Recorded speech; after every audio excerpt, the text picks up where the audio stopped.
Hello, everybody. Again, I've been a little late a lot recently, and I know I say I'm sorry, but if it keeps happening, it's really on me. The spring, I have like three times as many tasks, and so I've just consistently been mistiming everything. I know I'm only 13 minutes late, but I value your time and I apologize.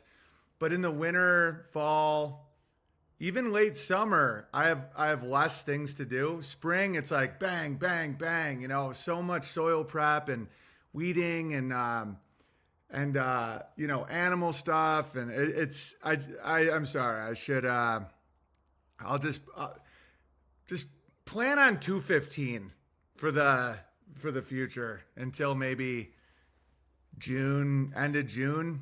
I'm a seasonal guy. All right, but today's my birthday, and you guys have been absolutely wonderful about that. I've gotten a lot of tremendous birthday wishes, and so far it's been my best birthday I've ever had. And my kids and my wife surprised me with the coolest gift I can imagine, like game changer. We got some new trees. I got a full-size Honeycrisp tree, which is very exciting. We also got a nice dogwood. Tonight, Amy's cooking salmon with pistachios and basil, which sounds unbelievably good. And yeah, I want to have a good one, just a good stream with you guys today, maybe a little more mellow than usual, just a little relaxed. I want to show you guys my wife treats our chicks, like our baby chickens, tremendously well. Tremendously well. She took them to the spa. I'm not exaggerating. So I'll show you what that's all about. A recent garden tour with Big George, my dog. Where's George? He always comes up during my stream. He's stuck downstairs. I'll go get him when I play a video. I want to reminisce a bit about the old Hollywood days and stand-up comedy and just where I'm at and where I see the future of comedy going. I know I talked a little about it yesterday, but we'll explore that a little bit. Suncook Bear says, happy birthday. Thank you. And also Nick Rekieta was arrested, and I want to discuss that today too. Nick Rekieta was arrested for felony drug and weapons charges. For those of you that don't know, Nick Rekieta is and I'm not shitting on the guy. Don't worry. I'm not like about to purity spiral and point my finger at him. I actually empathize with him. I could see that path, how easy that path can be. And I'll just talk about that a little bit, but it's pretty wild. I hadn't checked in on him in a long time. He covered my Patreon lawsuit years ago very accurately, and I always appreciated that about Nick. He was briefly talking to Vox about maybe going to unauthorized. He became like the biggest lawyer on YouTube during the Kyle Rittenhouse and Johnny Depp trials, because America started doing these show trials where it was, it was like an entertainment event. Because we had the O.J. Simpson trial, and there was Casey Anthony and a few others. But then there started to be a lot more of these trials, and some of them seemed pretty outrageous. Like Alex Jones, like his trial was bonkers, and so was Johnny Depp. You have two famous people, and it ties in the Me Too movement and all this crazy stuff, and kind of the withering away of feminism. And so Nick Rekieta would do live coverage of it, and he became the #1 super chat receiver on all of YouTube. Yeah, LawTube equals lawyers on YouTube. Nick stared into the abyss too long. Yeah, and I had no idea. And I actually can relate. And because when you see where Nick ended up, just hammered, it appears he's doing an unspeakable act to himself on camera, not knowing the camera's on. It appears he's doing cocaine. He got another YouTuber's wife to move in with him, and it appears that there's like a swinger situation going with his wife, like real bad stuff. Like he looks real gaunt, and he's like hammered all the time. And then it just unraveled. He has 5 kids. I don't know how it all happened, but it could have happened to me. I'm so grateful and blessed and fortunate that that didn't happen to me, because there were times when I was looking into the abyss, when I was first leaving Hollywood and all that, and I would drink on live streams. I mean, I was nothing like what he became, because even if you watch my old live streams when I'm clearly drunk, it was like fun, festive drinking. It wasn't like that sad alcoholic drinking, but it was still not responsible. And there were people that would say, "Oh, I'm watching the train wreck. I'm here just to watch you break down." And that would make me want to drink more, because I was so stressed out and I couldn't handle a lot of the stuff I could handle it. Obviously I handled it because I didn't go down that path. But those stresses can really have a demonic effect, especially when you're getting paid all this money and all this attention. That the lust demon that he has was a real problem for him. And I'm so fortunate that I did not have that, where he's talking dirty to women. He's like flirting with women. He's like getting real sexually aggressive. It was masculine lad stuff. Yeah, mine was like the fun drunk guy at the bar who like cried once when his friend died and kind of freaked out about Jews a little bit. It is easy to lose control when one becomes flush with cash for the first time. Life is a series of lessons. Well, for him, I think it was attention. I think it was sexual attention. And again, I'm not here to judge the guy. I'm actually I feel for the guy, and I hope he turns it around, because that's when I started getting really disciplined with morality. Because a long time ago, I used to have, Anchor Bear's got a sketch today we're going to show. I used to have more of an issue with women, or being kind of sexually focused. You know what I mean? But once me and Amy got our relationship straight, pretty early on, I just took all that energy and put it other places. And that's when I got conspiratorial, because I took all that jizz strength, as I used to call it, and I just directed it towards, farming, building, figuring out how the world works, not sleeping because I have kids. And if that energy would have gone the wrong way, I mean, man, it was like the Ghost of Christmas Future looking at Nick in those videos. And I think really keeping yourself under control with your lusts and your sloth and your, all that stuff is so important. And that's why I don't drink. I don't ever drink now. And it's not like some crazy AA thing, or not that I'm dissing AA, but I just, I made a rule that I never want to have a drink in my hand that one of my sons can't ask me to drink. Because I had that happen to me, where I've talked about this, but where one of my sons was like, can I have some of your drink? And I'm like, no, buddy, this is poisonous, and it just made me look weak. It made no sense. I realized that it's not healthy. It was just a bad tone. And so it's not even that I'm totally against it.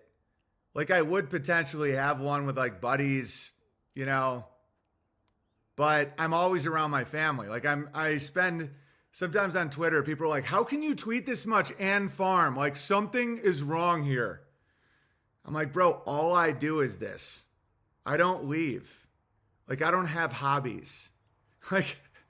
I'm with my family on my farm, or tweeting and streaming and writing all day, every day, except to go to the post office. I don't go out. I don't have I don't go to concerts. I don't go to events. I don't watch TV unless I'm working out. I don't drink. It's that's how I have all this time. I'm just doing farmy stuff. Oh, I got an idea. Tweet it out. Doing more farmy stuff. Oh, there we go. Quick video. I mean, if you add up all the time, it's an hour a day on social media, but yet it seems like a lot because I can do it sporadically throughout the day. And hey, Bowler Bear, good to see you. I was just telling you guys how good of a birthday I'm having. I got some good picks. Bertaria has a big announcement that I really hope you guys are excited about, because behind the scenes, we just keep moving along, keep hammering, keep crushing. And I'm talking about Nick Rekieta's arrest, and just how I'm really grateful that I didn't go down that path, because he does not appear to be a sadist. He doesn't appear to be like an evil, wicked man who likes to hurt people. It appears like he just dove into his indulgences and the flesh and ego and, money not mattering, and everything got confusing, and a little bit of fame and attention. And he just, entered that realm that you have to be managed by the government. And that's what the government basically is. The government is like, if you can't manage yourself, we'll manage you. Like if you do a live stream and it appears you're literally masturbating because you didn't realize the camera's on, and you're on cocaine and blackout drunk, and you do it every night, like we're gonna handle you now. And so it's very important to not let yourself get there, because there were points where I think people were genuinely concerned about me. Like I'm drinking on live streams, I'm ranting about Helen Keller, I have little kids in the house, I'm like outside in the cold with a fire, just like with my computer. My life was still good. Like my family was always very stable. I was never out of control. I was never, chasing women or doing illicit activities or anything like that. But I get it. And so when I heard people talk about Nick Rekieta, I'm like, people used to say that about me. Like, I'm really, like when Sam Tripoli was like, dude, I'm worried about you, man. And I'm so glad that people don't say that now. Like no one says that to me now. I mean, people will say I'm a Jew or a shill or a fraud or a cult leader or not funny or I hate my dad, or don't get me wrong, like I get criticized, but no one ever says like I'm worried about you, because I just got really stable and healthy, and I really hope all you guys do too. Happy birthday, BB. 33 years. What does it say? 33 years since the incident. Yeah, and I shouted out Bryson Gray today. He's hilarious. It's his birthday too. You guys remember all that? Bryson Gray, the more like conservative rapper guy. And we got in a huge fight once, and on the internet, and it ended up being extremely funny. Where is it? Yeah, Bryson Gray. Oh, he unfollowed me, that little fucker. I didn't unfollow him. Somebody unfollowed us. That's very weird. I never unfollowed that guy. That doesn't matter. Who cares? Anyway, so I said my bike was stolen exactly 33 years ago on my birthday, May 24th, 1991.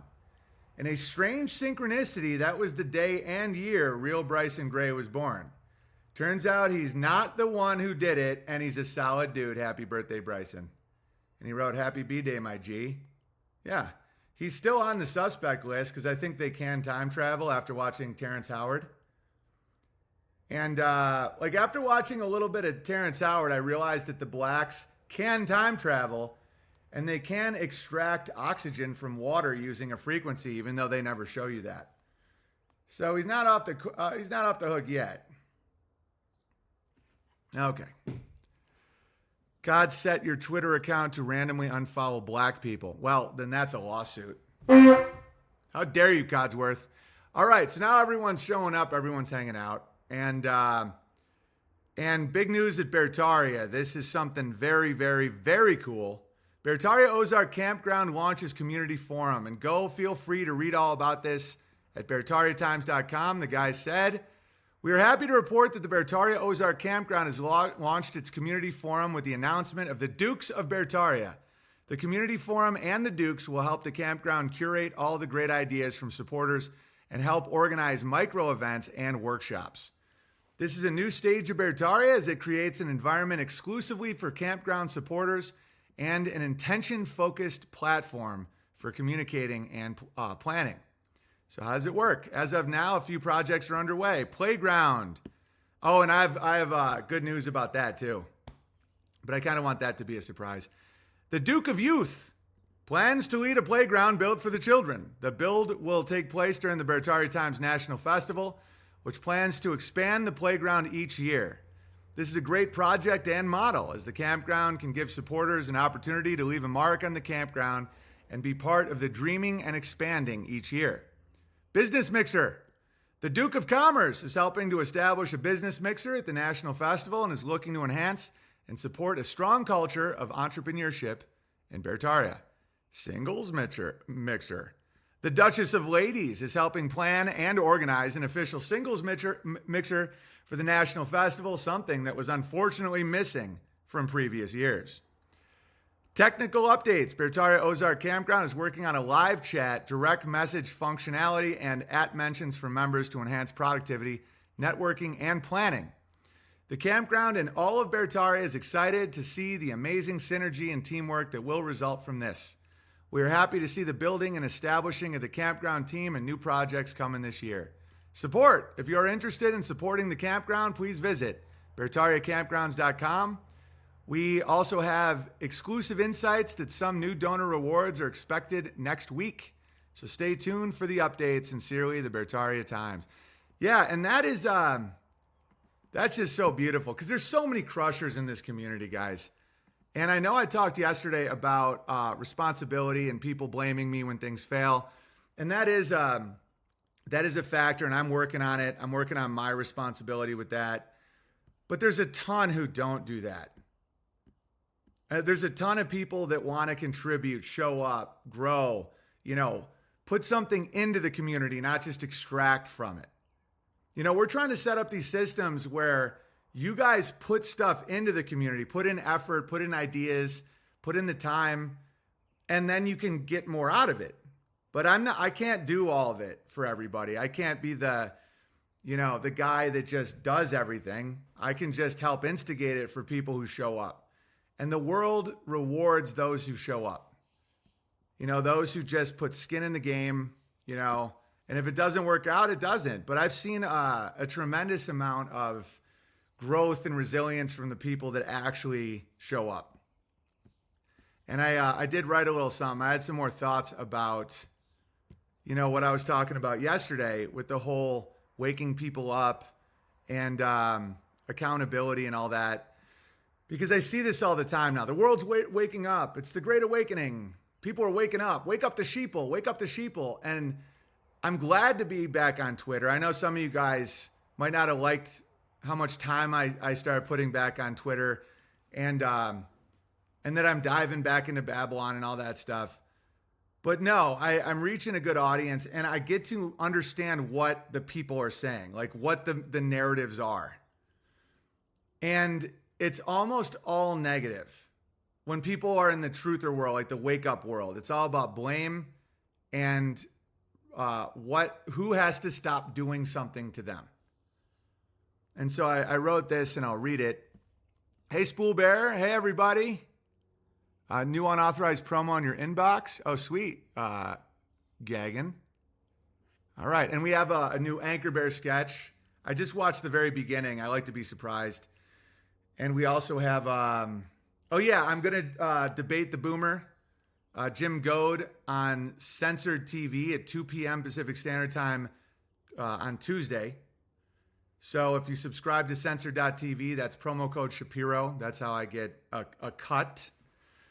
And I think that it's a good idea to do this. And then eventually we put stuff on Unauthorized. Always subscribe to Unauthorized.tv. But I think I do so many streams. I mean, some of my best guys, some of my most committed listeners are like weeks behind.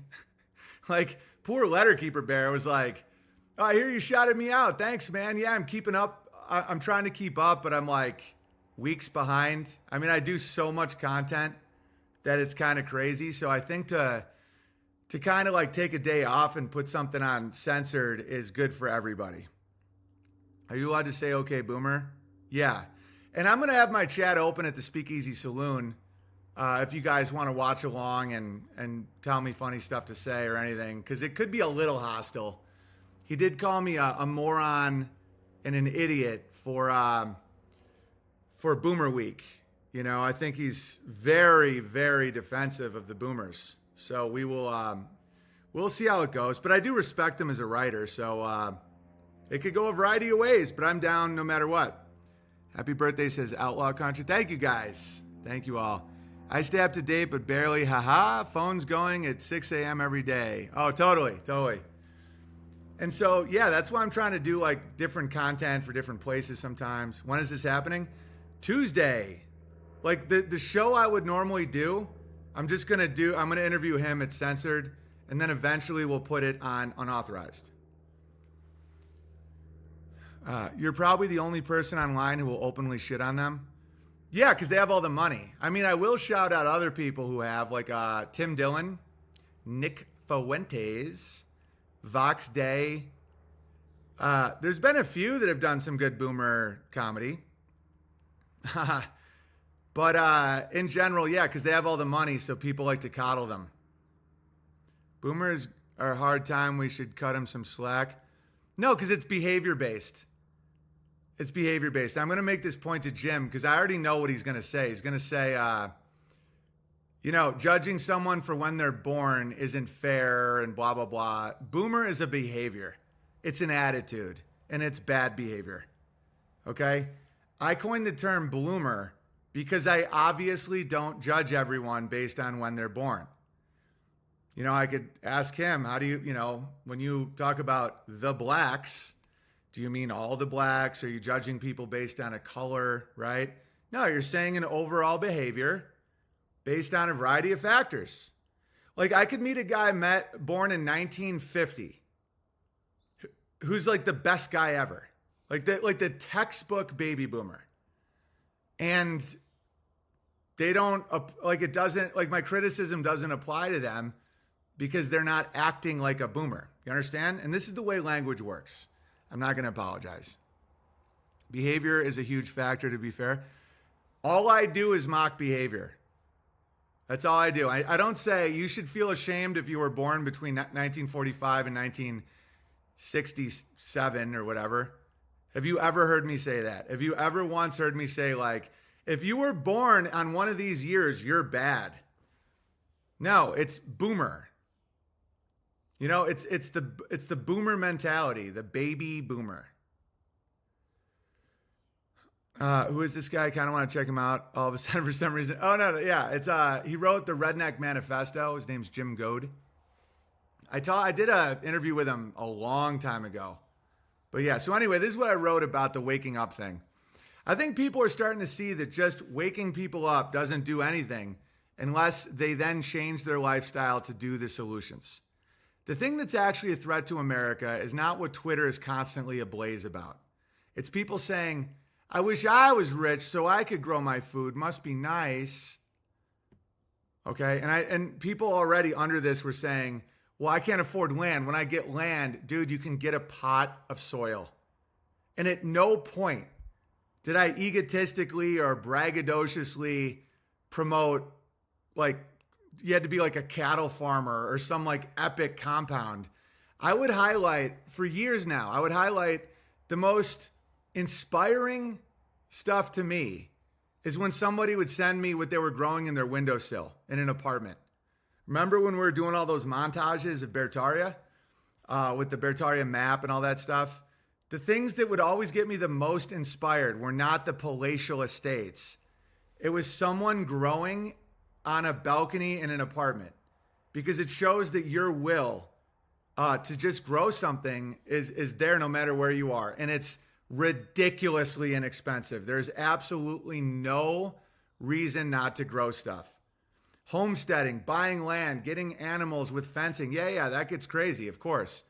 But, anyway, so this is what I'm talking about here. There is no solution for a people who are in despair or choose to be dependent on something they hate. You can never say the right thing to the wrong person, and you can never say the wrong thing to the right person. Really let that sink in, okay? The right person, even the wrong thing, they will learn from because their attitude is good. Something about the wrong thing will still resonate with the right person. With the wrong person, nothing you can say will work because they will already start to invert it and create a victim narrative, right? They will already misunderstand you, intentionally gaslight. There's no way to get around that. Okay, I've been talking about the things that are now becoming mainstream for years and years. So I do have some good advice on this. Awakening to what? Waking up to what? If people wake up to the reality of the Matrix and they're just given a more hopeless hell, then waking them up is cruel. But the truth is, we actually can grow our own food and raise our own children and speak our mind. But it's hard. And a lot of people just don't want to admit that, right? That they simply find it easier to be dependent and complain. You know, I've really, on birthdays and stuff like this, I really reflect and think about my life, memories, what it all means. And if you go back to the Jort Wars, that was not about the Trinity. All right, that wasn't about the Trinity. And that some of the people in our community that flipped out and left and, oh, Owen's bringing everyone to hell, blah, blah, blah. That's nonsense.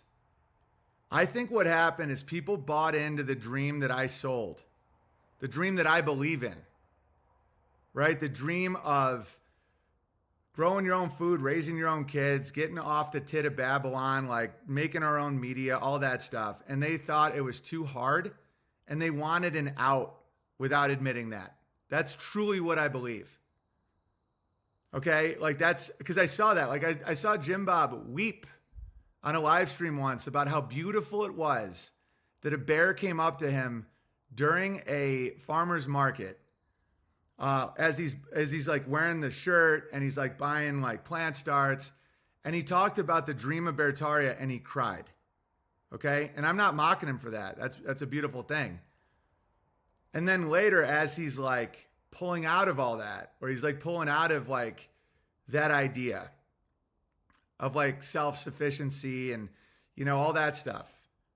You can't, like, he needed a reason.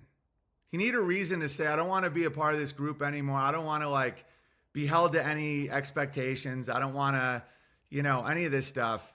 And so, you know, religion is the best thing to do, because you get to be this you get to be morally superior as you just leave. It happens in relationships. You ever see people that are in a relationship and one wants to leave, but they can't just say it? So they like conjure up a reason.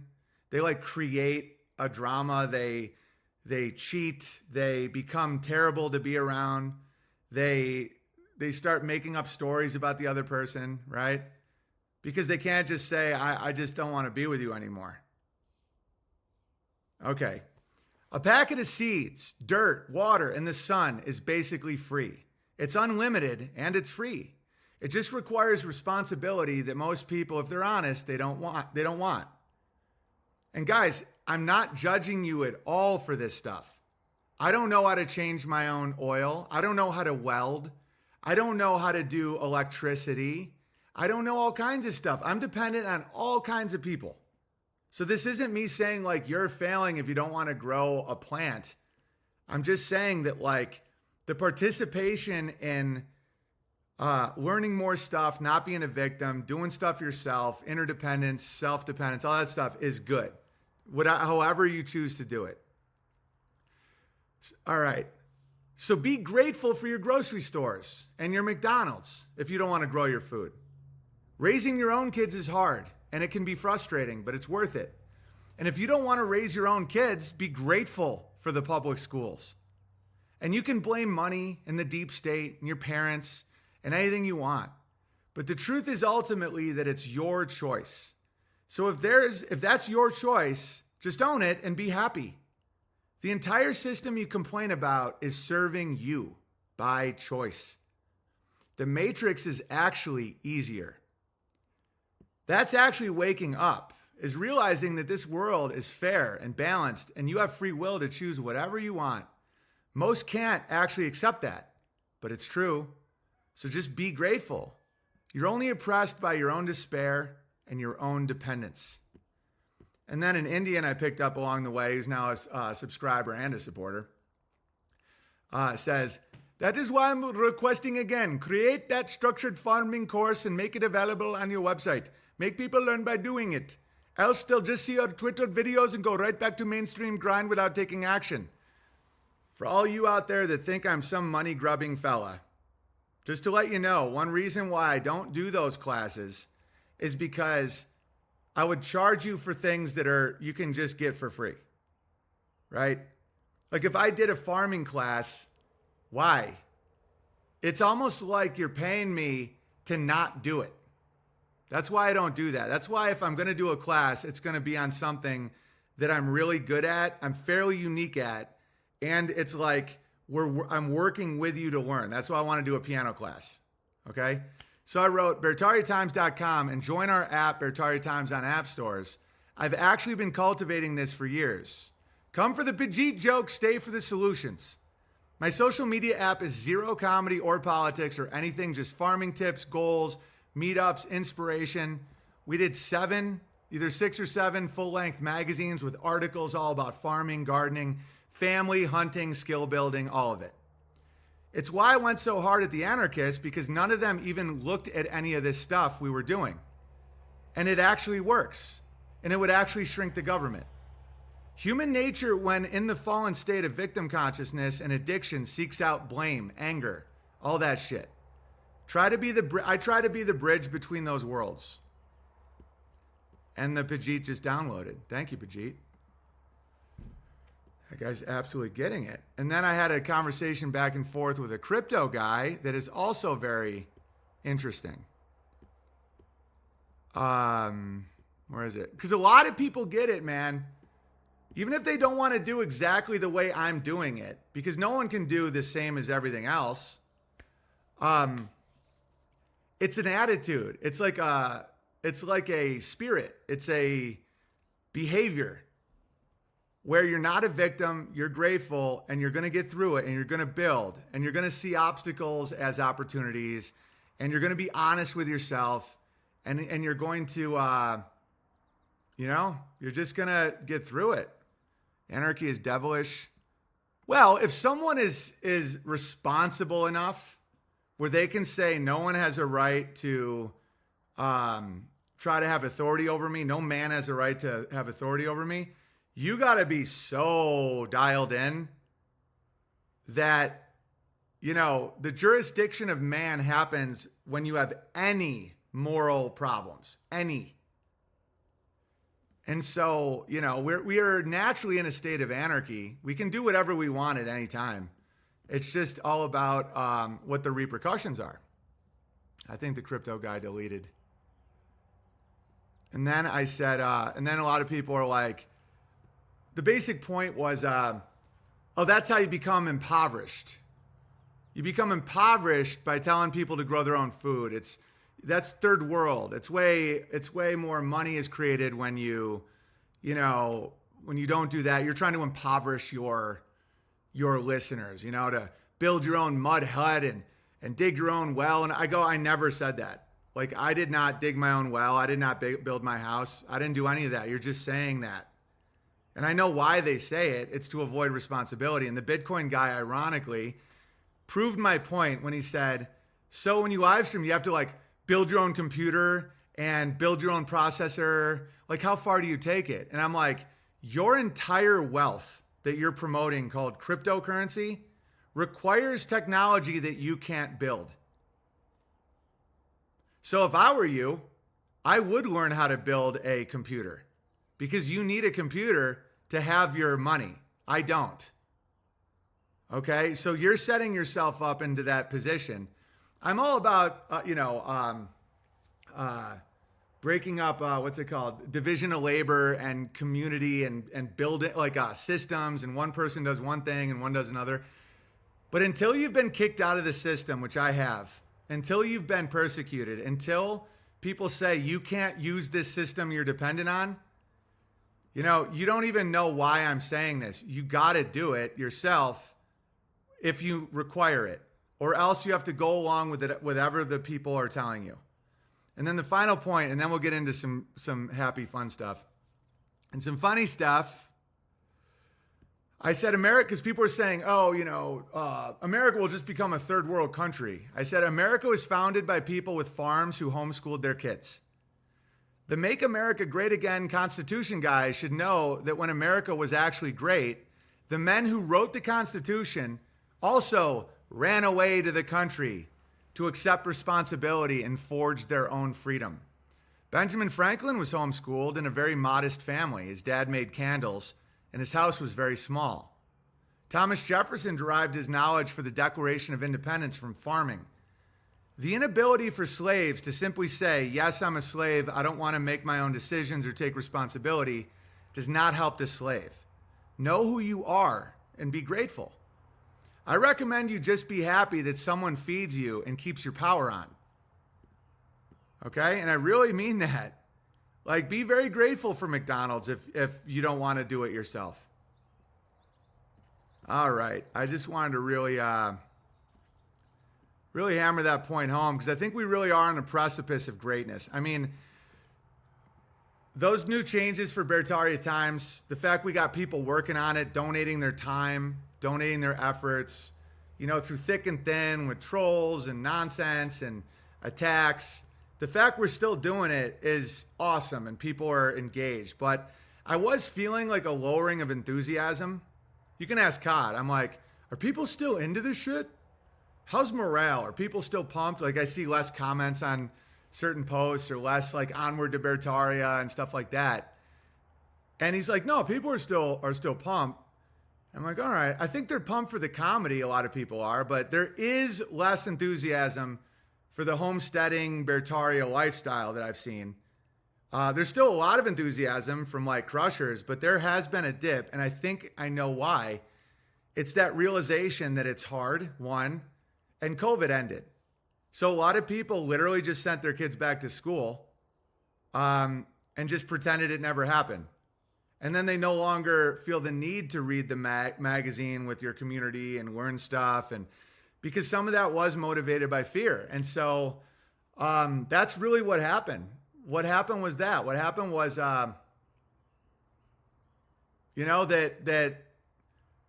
people probably ran to Tractor Supply and bought a bunch of shit that they don't use. I've done that.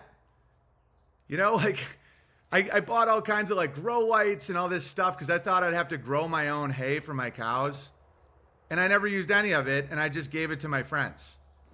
I've done all kinds. I bought like a knife sharpener and like all kinds of shit. I bought like a well digger.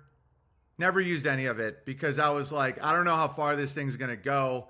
And I want to be prepared in case we can't. It gets to a point where we can't buy anything. I'm like, I will sharpen my own knives and I'm learning about it and all this. And so don't feel bad about it. I was like, yeah, I can't keep this up. Like I'm just good. But the growing your own food and homeschooling your kids, it benefits you no matter what, and the rich do that. The super duper rich and the super duper poor both do that. And third world, by the way, is dependent on American goods and American money. Like when people say third world poverty, they're talking about like what happened in South Africa, where you have this small population of self-sufficient tribesmen types. They get farming given to them. The population goes up 20x. And now they are dependent on the government and the farmers and the business and the American dollar and whatever to get food. And those are the poor people. If you have like a village in Nicaragua before, Central and South America used to have these like beautiful villages where people were poor. Like they didn't have much, but they had very strong families. They lived a very long time. They had wonderful lives, like the Shire, right? And the Shire is poor. Like that's poor, but it's great. Poverty is when you're dependent and angry and ungrateful. All right. So there we go. How much do you want for the well digger? No. It was like, those little wells that are more for like surface water, Spool Bear. It's not like a great well digger. It was a digger to do like 10-foot wells. Like I literally was like, to water the animals, I need to have something that can just get any water. Like the well we drink out of is like 200 feet deep. And that's like the good water. I got one of those like well diggers for like 10 feet where you get like shitty water, but and I don't even know where it is now. It wasn't like a legitimate well digger, But I did have that frantic, I did have a little bit of that. It's going down, man. We gotta stock up. Dude, I bought body armor. Like I got like a chest plate body armor. Like there's no way I'll ever use that in my life. But at the time I was like, dude, shit could get crazy. I need body armor. I'm so huge that it's like, dude, it barely covers like half my heart. It's so dumb. It's like the odds that someone would even hit the armor is like 1 in 100 based on surface area of my body. Like my body, I have a large frame. My body armor covered, I'm not exaggerating, 1% of my body. And so if someone was shooting at me, I'd be like, no, right here, hit this part. Okay, better to have it than not need it. Well, I mean, yeah, that's a good point. It's good to have body armor, I get it, but it's just such small body armor. I mean, it's one thing if you have like legit body armor, it's better to have it than not need it. But I have like, I'm not kidding, it's this big, which is cool. It'll like, if anyone shoots me right in the chest, I'm good. Okay, COD, let's do first round of super chats and then we'll get into my day and the sketches. We'll play you the Anchor Bear sketch. I got some cool farm videos because people write to me, they love the farm videos. They love them. So I'll keep doing it. Like, I'm not going to change. It's just if you feel like you want to do that, but you can't, or your chick's like, why can't you be more like Owen and Amy and grow all your food? And you're like, he gets super chats and I got to go to work. And but just, it's not my fault. All right. It's not my fault. You can tell your wife or whatever, be like, dude, Owen doesn't have to go to like a normal job like I do. And he puts his super chat money and all that into all this shit. And I have a ton of my own problems. Like I trust me, I'm no spring breeze. And so you may have that instinct of like, oh, Owen's fucking me over. It's not, I'm just doing my best, dude. And you can just appreciate it and be like, I'm glad someone's doing that. But there's no need to get mad or envious or anything. It's like, it's like envy is like, it's like cancer. And you can be envious of anyone in the world. Everyone has something going on that's enviable. Everyone, even Coddington. You don't think, swear to God, sometimes I've had in my head, man, I wish I was in Florida. They can grow stuff all year and we could like do some great fishing. And, you know, Dr. Longo says it's the Garden of Eden. And my wife is like really into tropical weather. You know, how could anyone be jealous of Coddington? And I've literally thought that. I'm like, man, he knows a lot about math and tech stuff. That's cool. So then when you go to like, might be nice, then you can't have friends. Then you can't like, yeah, oranges. My favorite fruit in the world isn't grown here. It's grown in Florida. I eat like 10 every day. Okay. And people are like, oh, but check out this video. You can grow it there with this guy from Nebraska. Yeah, for 20 grand. Guys, I'm not exaggerating when I say like I'm not rolling in the dough. But if I was, like the minute I start getting real money, if that ever happens, I will build a citrus greenhouse in the ground like that fucking guy in Nebraska. Oh, and if you want to give me a birthday present, ladies and gentlemen, Clips channels. All right. I feel like things are opening up a bit and just follow the rules of YouTube. Start a Clips channel. Owen Benjamin Clips. Like, let's get out of the shadows, man. Let's do it. People need to hear this shit. Whatever you want to clip, if you're putting it at other places, I think YouTube is going to start being more cool. And of course, I might get mass flagged by trolls or whatever, but if I'm not actually breaking the rules, I think it could work.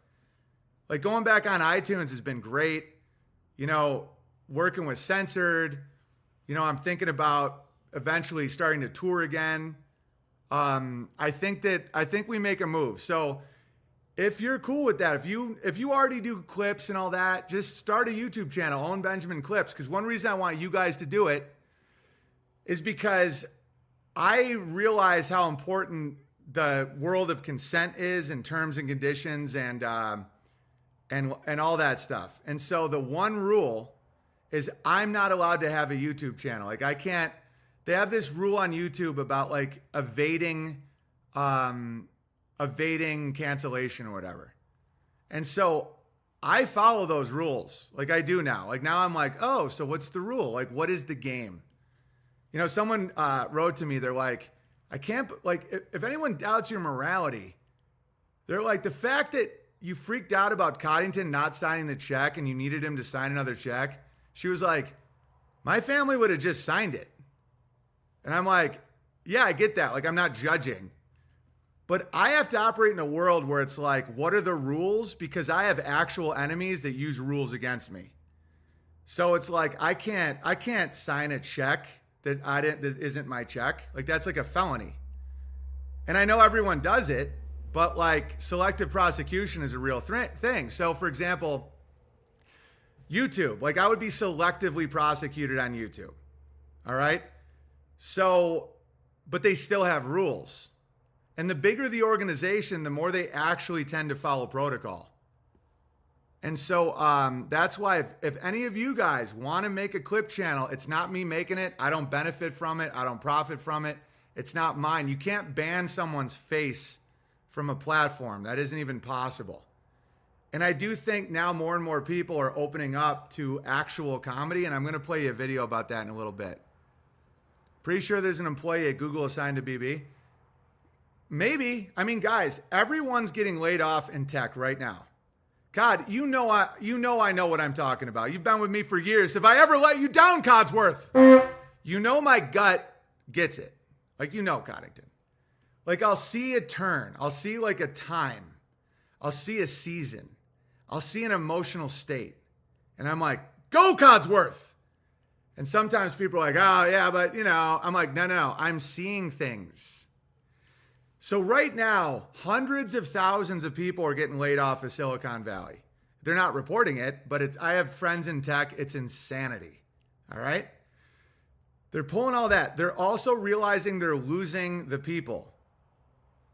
Also, the things I was banned for are now common. You know, making fun of the Me Too movement, making fun of Israel, making fun of gay guys. These aren't like culturally, culture is caught up to me in certain ways. Okay. So a lot of the employees that are assigned to like cultural gatekeep are getting fired.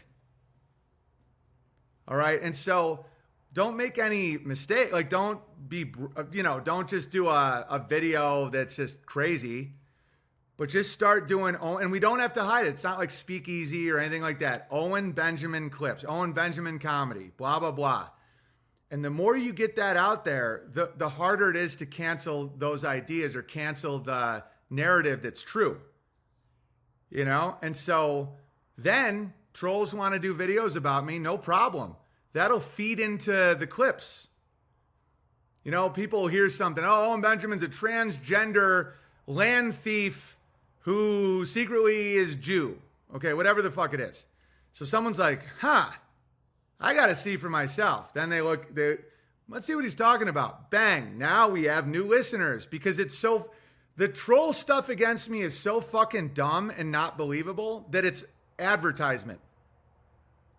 You know, it's one thing if I actually had something I was hiding, right? Like what if I actually was secretly gay? Totally different. Like I'd be like, oh no, like avoid.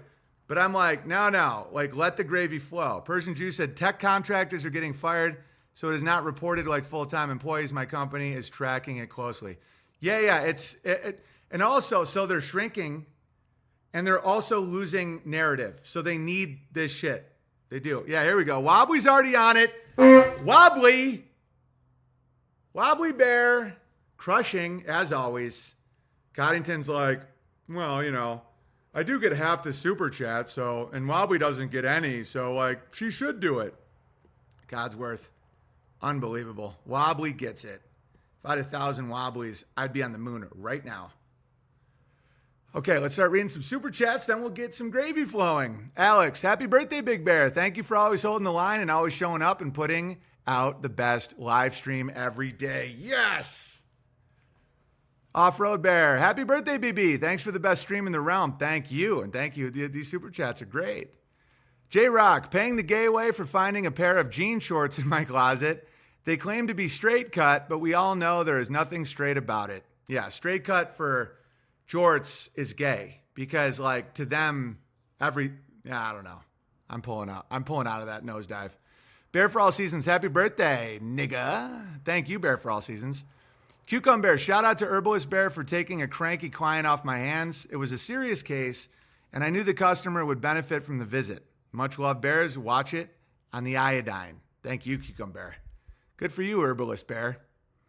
Virginia, just heard your interview with Son of Tyrone. Found out my elderly neighbor drinks Tussin and Nas energy drink like water and smokes 2 packs a day. Caught another old lady drinking Listerine at work. Too old to change. Running a race to the bottom. Yeah, health is very important. Don't drink Listerine. The American Indians do that. They drink a lot of mouthwash. It's crazy. You know? And who knows? I could have ended up like that. Maybe I could have been a mouthwash drinking Indian. You know, I had that, I've had many 2 roads in the forest divide, like the Robert Frost thing. One was the Hollywood thing. But then also when I was drinking on live streams, getting fired up, I could have gone down the Nick Rekieta road. I could have. And I'm glad I didn't. And I feel like extremely forgiven. Like, I didn't look at his meltdown like, what a piece of shit. Don't get me wrong. What he's doing is nuts. But it doesn't seem like it comes from sadism.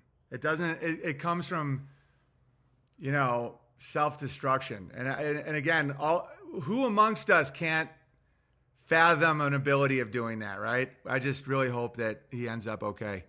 All right, got my remaining PTO paid out from the electrical work company. I left to work for a childhood friend's electrical company startup. Didn't know I was getting a check this week, so throwing a tenner to you. Terrence Howard is a dork. Keep crushing. Happy birthday, NATO Bear. Why, thank you. Yeah, I feel like the Terrence Howard thing went quite well. I'm not even seeing a lot of backlash. Like, people are like, you know, they're like, he's changing the world, man. Like, listen to Terrence, he'll change the world. After pointing out what I've pointed out, I mean, he has memories of being in his dad's balls. All right, Reed Bear. Blessed to have BB with us on the 16,000th, 71st day in the realm. Happy birthday. Yeah, it's been quite a run. Happy birthday, Bard King, breaker of spells. Thank you, Demon Hunter. 2Acre ND, happy birthday. The last year of streams have been crushing. Ursa Ozarks is chugging along. Unauthorized is back. Piano album came out. And super content is escalating. The rest of 2024 will surely keep rising. P.S. As in years past, there's a gift card waiting for you at the Hydra. Yes. So head on over and enjoy supper on me. That's so nice of you, my friend. Thank you. Yeah, things are going really well. Classic Game Dad Bear. Happy birthday, Bard King. May the gravy flow and another year of crushing commence. Onward. Yeah, and Classic Game Dad Bear, we may have to send you stuff for the festival if you're into it. I've gotten some really cool emails and contacts lately from people that, just one person, but works in an industry with really, really cool children's games for the festival. And they want to hook us up. So yeah, we'll get that going. But we just need somewhere to send it in the Ozarks. So we thought of you. Bullshit Machine Bear, happy birthday. I appreciate all you do, my friend. The opening to yesterday's stream was on point and streams keep getting better. I'll be able to support more as soon as I learn the financial lesson life has been trying to teach me. It's been like 40 years, so any day now, keep crushing, onward. Yeah, I mean, some people might not be like made to like have much money.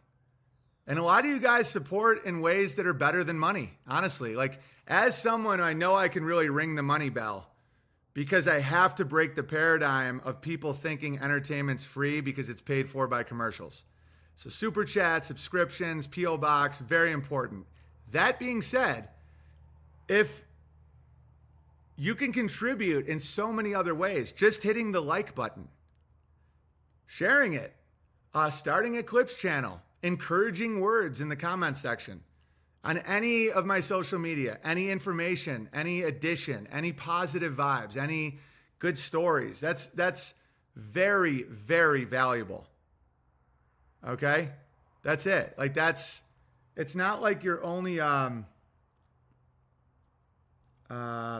it's not like your only value is money to me. A lot of you guys know that, but for those of you that are just so used to that business model, or like me just hammering the need for super chats or subscriptions, just the simplest things as far as just like and share, comment, is so important. I mean, those narratives, those algorithmic stuff, like that stuff all matters a lot. And so, just to let you know. Jacob Telling, happy birthday. How dare you? Audiobook is getting there. Should be out early to mid-June, God willing. Why, thank you, Jacob Telling, the long-distance runner and now father and friend to my mother.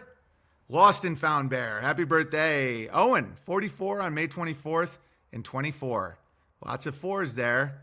Hope you're not forced to do any hard work today. Oh, God.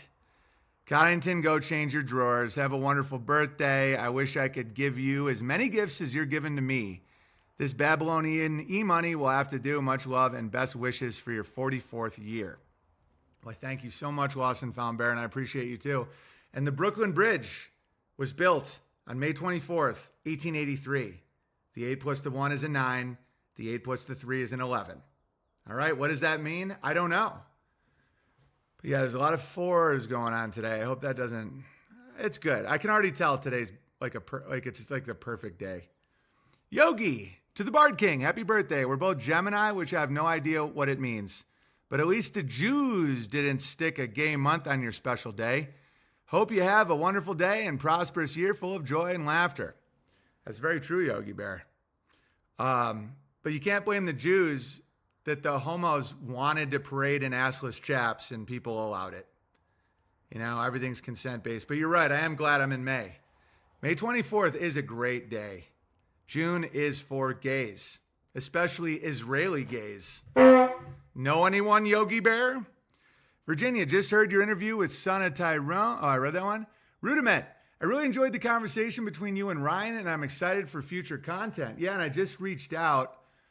To Ian, the fitness guy in New Jersey. We follow each other everywhere. Cool dude, likes it, gets it, crushes.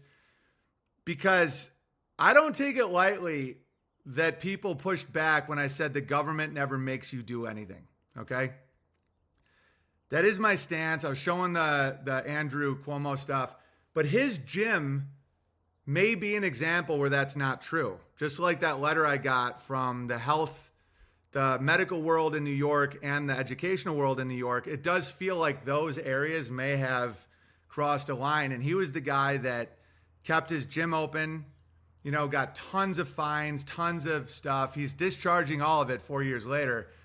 But it sounds like he actually was persecuted by the government.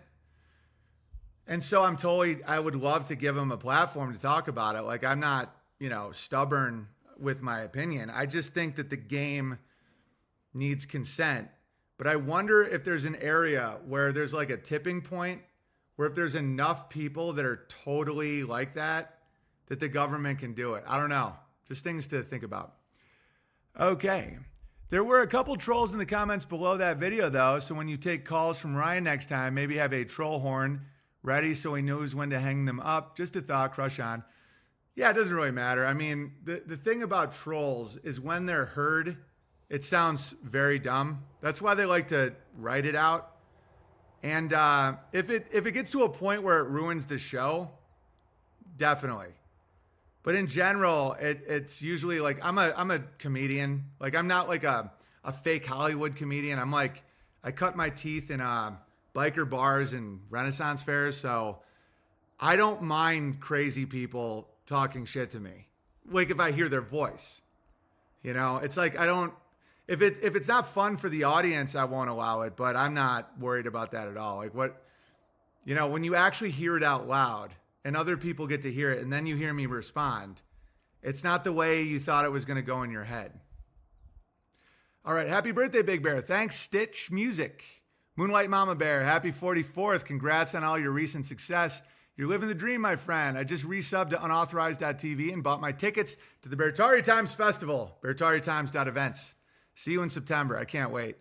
Zephyr, follow up to the last super chat. I sent that while listening to 1953 Castle Walls moments before the turtle rant. Laughed till my stomach hurt. Why, thank you, my friend. I'm about a week behind. Love the Flat Earth debate. Can you get Witsit on the stream? Definitely.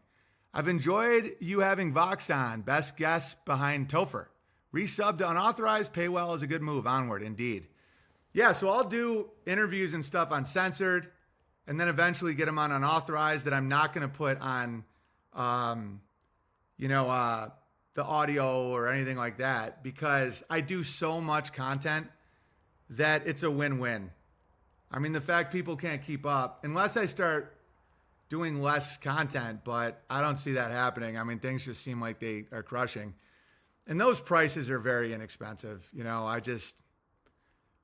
don't feel bad about it, but I know the original thing, unauthorized is where everything goes. So I will honor that and continue to have a section there down the line for whatever. I'm talking too much. All right. Paying Terrence Howard's gay away for speaking and acting as if he's transcendent, emotionally draining burden, rather than a grown man being paid millions to wear costumes and pretend. Happy birthday. Could not agree more, my friend. Rabbit Ears Bear. Happy birthday, Big Bear. Hope you have a great day with family. Thanks for all you give us. Anytime. Yeah, and even the reaction to Terrence Howard shows that victim mentality. We're Terrence is going to bring in the new world of technology. Terrence is going to roll out all this new amazing tech. No, he's not. We got to do it ourselves or just enjoy it when someone else does. And I don't hate the guy. I really don't. I wouldn't have made fun of him so much if I actually felt hatred. I just think he's running cons. Happy birthday, Big Bear. May you and yours have health, wealth, and happiness. Thank you. And then some Feed the Berries. Who cares? Just subscribed on Rumble. Scouse Bear. Happy birthday, Big Bear. You'll never walk alone. Much love. Thank you, guys. You guys crush. Tip the Piano Man today if you're able. Thank you. Happy birthday. I hope it's a great one. Wisco Bear. Thank you. CPT Fury. Planning on 215 Herd. Happy birthday. Thank you for bringing happiness to the Bears and this community. Well, all praise to God, obviously, but I don't bring you happiness, but I do my best to let you guys get it. You guys get it. All right. Happy birthday, Bard King. Thank you for all you do. Have a great day. Sphinx Bear. Indeed. Sal. Bunny Galore. Happy birthday. Love the Bannings. And then happy 44-year and 9-month anniversary of your parents' effing. Oh, wow. That just made it weird. Ugh. Bizarre. But thank you, though. That's good. I had a good talk with my mom today. I told her how much I appreciated my creation. So here is what my children and my wife gave me today. Best gift ever. And anyone that knows me in Sandpoint knows how disgusting my truck was. They cleaned my truck and surprised me with it this morning. And I normally don't like surprises, but it was unbelievably thoughtful. And my head felt clear. Driving with a clean truck was like a game changer. So check this out. Here's a little Jack cleaning. Jack's cleaning. Little Frederick and Charles wiping down the upholstery. Here's Walter detailing. I still have to fix my headlight, though. I mean, how great is that? And they were so excited to see me see it. They were and I told them how much, because I really did love it. I loved it. Everyone has a filthy truck in Sandpoint. No, but mine was underneath my cup holders was goo, like the goo from Ghostbusters, evil goo. And my beautiful, wonderful, caring, hardworking wife cleaned all of it. And I had broken shards of glass in my back seat. I found 3 ounces of silver. Uh, just incredible. The best gifts are thoughtful and cost more time than money. Yeah. Oh, my buddy's saying, going to give the Dukes the ability to live stream on the app. Ooh, this is great. Wow. Dude, we got such good people in this community. I actually feel so much better realizing what's happening. Because I did start seeing some, like a little less enthusiasm. Like when we first rolled out the app, I'd post like a farming pic. It'd be like 50 comments, crushing. I just got chicken. I'm doing it. I got seed starts. We're gonna, onward to Bertari. We're replacing Babylon, blah, blah, blah. And now, I mean, don't get me wrong, they're still there. But a lot of that like intense enthusiasm isn't there. But people are just either doing it or they aren't. But the idea that it's easy is gone. And I think that's cool. And now that the fear is gone, like the COVID thing is gone, I think I attract a more authentic person, like someone who wants to be productive, wants to be a part of solutions. And during COVID, I think I probably attracted some people that were just super afraid. And I think some of those people, maybe they have the most resentment towards me because I didn't like solve the problems, but I did my best. But the people I seem to attract these days feel more like the people I relate to. And they're just less, they're less like super into it, but they're consistent and they're doing it. I'm on the BTA a little less, but I am definitely doing it now, very busy. Yeah, exactly. Like a lot of you guys just got busy crushing. You had kids. You're doing the stuff that we talked about, and you're just enjoying the stream.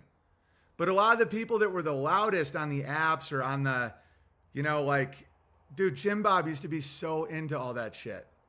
And then just and not actually do it.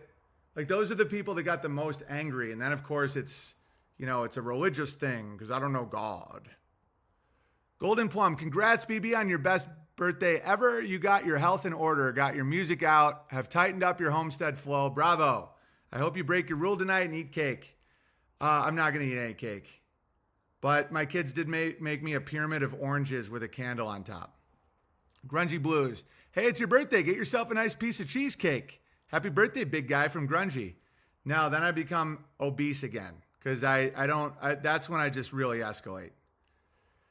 I bought the body armor too, BB. Praise God. No, it's great body armor. I mean, my buddy sells the best stuff. Vertac, night vision, body armor, rounds, everything, training. Like he's the man.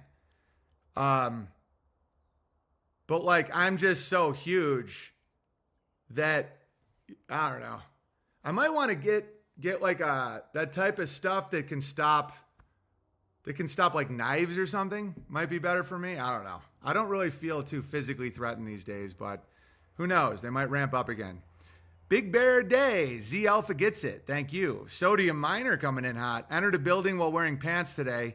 I brought dishonor to my family. Happy birthday. Thank you. Bays. Not to contradict, a Bearified Bear isn't May Jewish History Month. No. I mean, no one, if it is, no one cares. Gay month, people actually do it. Gay history, no one cares. Going to give the Dukes the ability to live stream on the Bertari Times app with specific purpose-driven intentions. This is going to be our protocol with examples. Number 1, Duke makes project post in the forum. Finksburg talks about the playground build, for example. Number 2, Bertari releases an article to get donors on the portal to engage and participate. Finksburg plans a live stream for wider Bertaria exposure involvement. So that's what we're doing with the app. You can handle it? Now, I'll get real racist too if I do. I'll get really aggressively racist. Oh, and our chessboard is getting a lot of use. Last night, we were playing chess. My chess coach has won, but he's a real ball buster. His name's Frederick, and you don't mess with him. He's grumpy. He doesn't take any of your shit, but you'll win if you listen. So that was great. And then I got some stuff to show you about chickens. All right, a couple more super chats. Wow, happy birthday From Black Belt Bear, congrats on the new platform. I like to see you working with other comedians again and energized. I'm using Super Chat to reward myself for milestones paying off debt. So consider this proof of work at paying Gay away. Also, paying Gay away for thinking the magical black man was smart. I mean, maybe he's smart, but what he's saying, in my opinion, is a con. But think whatever you want. I could be wrong. Maybe 1 times 1 is 2, and I just don't understand Newport math. Okay? All right, Electrician Retard Bear coming in big. Happy birthday, best stream on the internet. COD, throw it all on red for obvious reasons. Hilarious. Harry Bear. Oh, Harry Bear, good to see you, buddy. He's old school. He's been here for a while. He crushes. I miss Harry Bear in the chat. Wishing you and your family the best, and hello to all the bears. You as well. And good stuff, buddy. Karaoke-er. My autocorrect on my phone just changed nuggies as a chicken nuggies to niggles. Not even kidding. Hilarious. Happy birthday. We're changing the algorithm. Ralph Henry Bear. Happy birthday. Thanks for staying true to your God, family, and the bears. I benefit greatly from your streams and the thoughts you share. God bless you. Well, God bless you, my friend. And I had this one lady said something really nice. The most intense feeling of enlightenment is when you realize Owen Benjamin is actually practicing a truer and higher level of rationality than the new atheist, skeptical, and rationality movements. She said, yes, believe it or not, Owen Benjamin is freer from logical fallacies than Richard Dawkins and Sam Harris. He's liberated himself from false binaries and his views that are far less bound up in ideology, relative to the figures of such movements who, in their own defense, do try very hard to be objective. Owen is the one that truly believes in fact, even if it costs him. And that means a lot to me, because I do. I really do attempt, even though no one's truly objective, I really do try and be as, brutally fact-driven as I can. And I know a million people could say a million things about my wacky theories, but most of my wackiest theories are simply rejecting something. It's not making a claim. It's just rejecting the evidence of your claim. And that drives people insane. Okay, so let's talk about my chicks. We took my chicks to, oh, that was the punchline. Shit. It's all right. We took my chicks to the spa because chicks get something called pasty butt. Kyneton, it's not when you've sat, it's too gross to even do the joke. I'll just finish. When you've sat at a poker table for 3.5 days, no, not that. Baby chickens, they will get poop will stick to their butt and then they die because their body fills with poop. It's actually really sad. So, and it's really preventable. You just wash it. And so we used to lose some chicks to that, and now we don't because we check all the time, or Amy does mainly. So Amy starts washing the chickens with poopy butt or pasty butt, and she was telling me, she's like, they loved it. So here they are. So they really enjoyed being bathed. It gets funnier, I promise.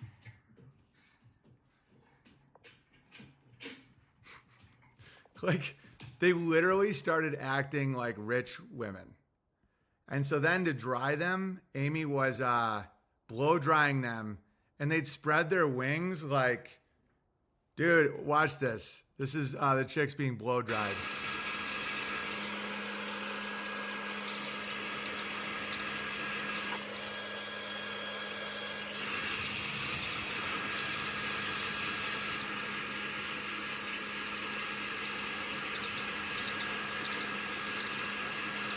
Yeah, they're not remotely agitated.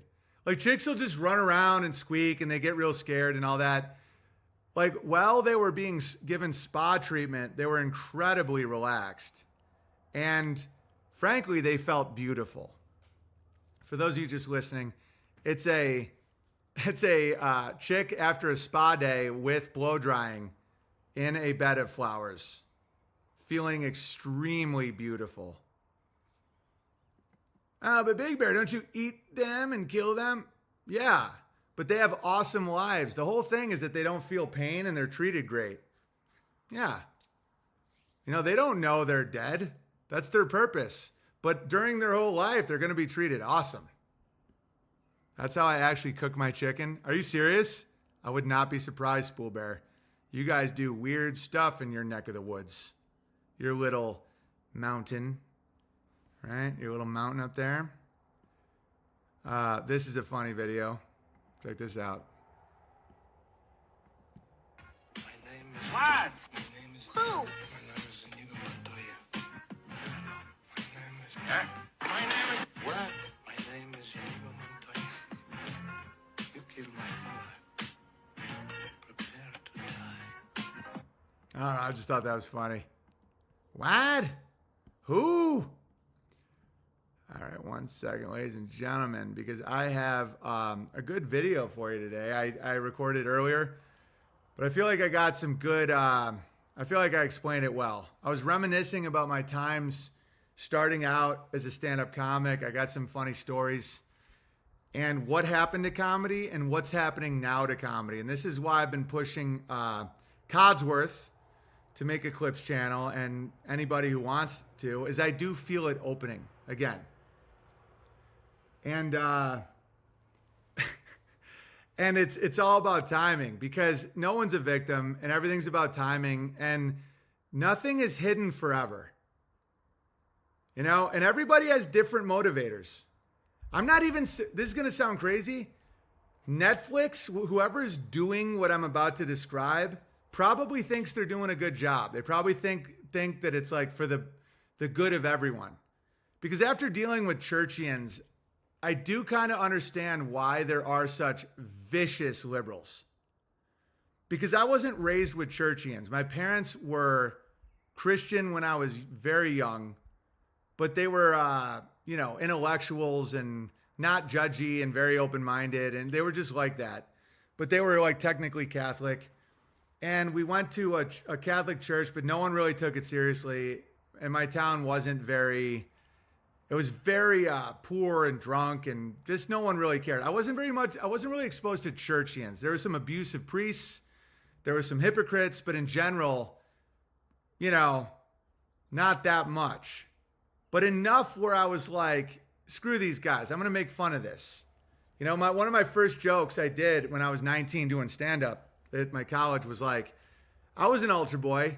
I should have known something was up when they said, wear a dress, light a candle, and drink some wine. I was clearly on a date. Okay, so I didn't have reverence, but I didn't see how like totally psychotic a lot of these churchian types are.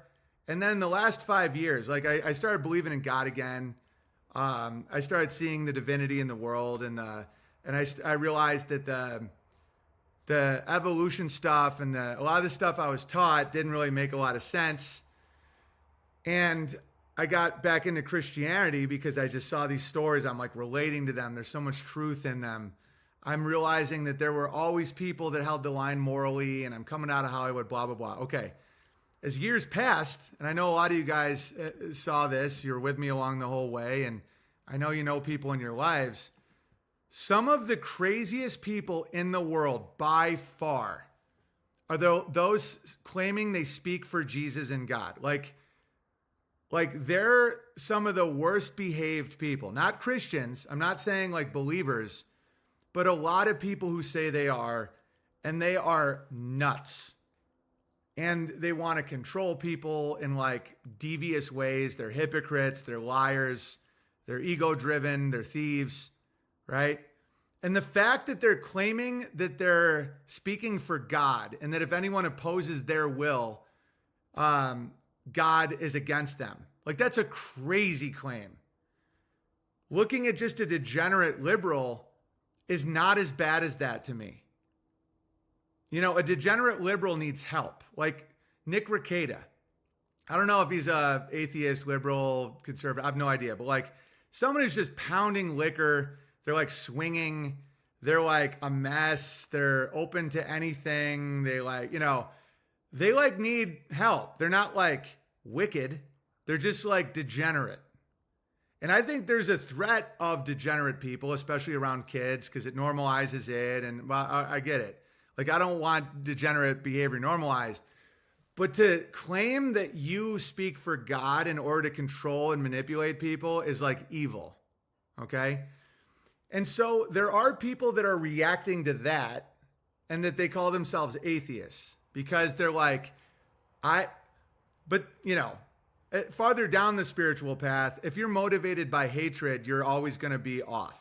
So if you're defined by what you hate, like I hate hypocritical Christians, I'm going to swing the opposite direction. You're definitely not right? But I understand it. I understand if people witness that shit and they're like, these people suck. We have to break everything that they hold dear. The family, sexual morality, nationalism, all of it. Like we're breaking all of it, which is obviously bad to me. But I get it if you're like, let's say you're raised around Steven Crowders and, you know, all these guys, you're like, I'm going to break what you love. And that's what I think Netflix is. That's what I think a George Soros is. Where they're like, they probably had experiences where they're like, I'm going to fucking fight this evil in the world, but it's not evil. Christianity is not evil. You know, faithful people are not evil, like true faith, because it's a behavior. It's not like a certain denomination. It's not just like, oh, we're the right ones. It's that behavior of like, you know, understanding but firm moral guidelines, speaking the truth, being responsible, searching for the truth, but also like not avoiding it when you see it, discipline, long-term thinking, reverence to your holy scripture. Like that's what it means to me. Yeah, like when, like saying that Jesus told me to take you down. Exactly. And when people do that stuff, they end up, you know, they're like, it hurts them more than anybody. But so because today I'm feeling very, very nice. Like I'm having such a good day. I mean, everyone's saying happy birthday. My family's crushing. It's a beautiful day.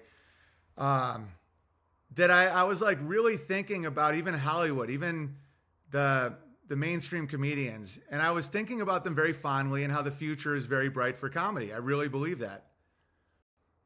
And I have a video to show you, but I'll show you the George. Which one should I show first? No, I'll show the garden one after, the garden update. And again, it's not to make anyone feel bad. I fail at so many things in my life. I am inadequate at many, many things. I mean, I read you guys' letters and how you write out the P.O. box. Ask anyone who I've ever sent mail to.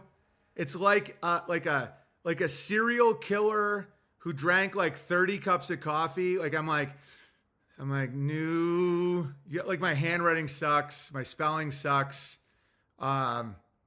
Dude, all kinds of shit.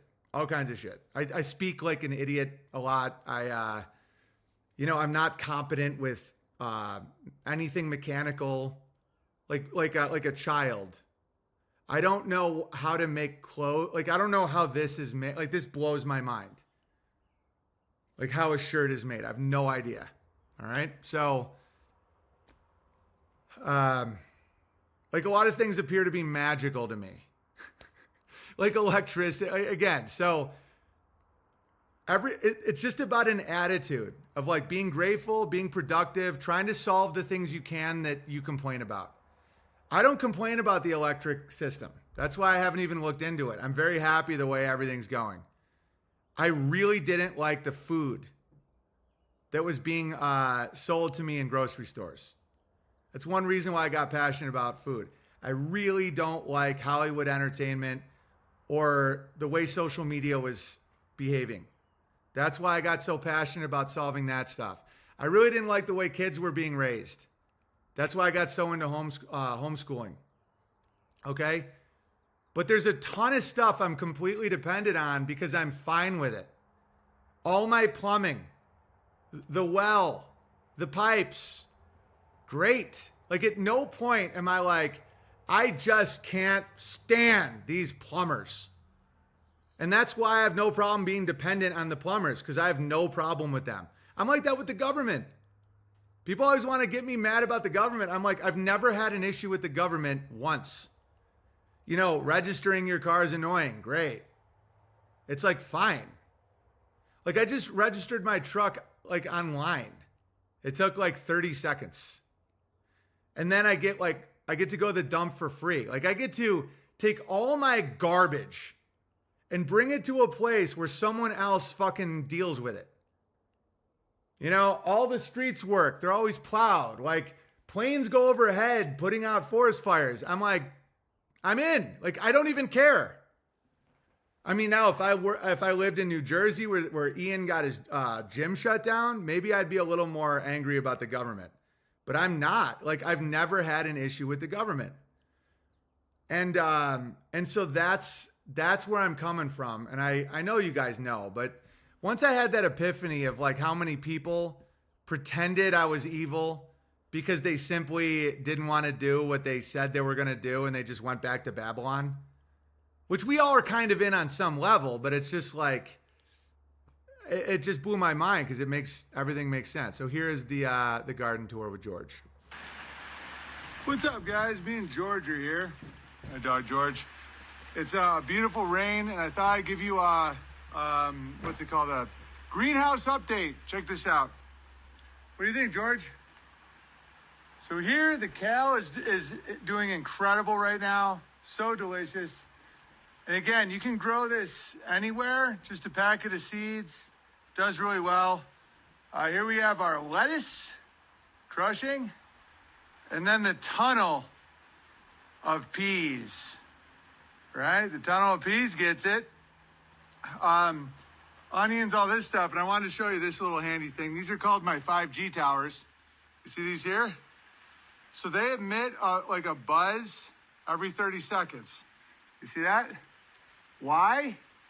Because it dissuades the voles and the mice.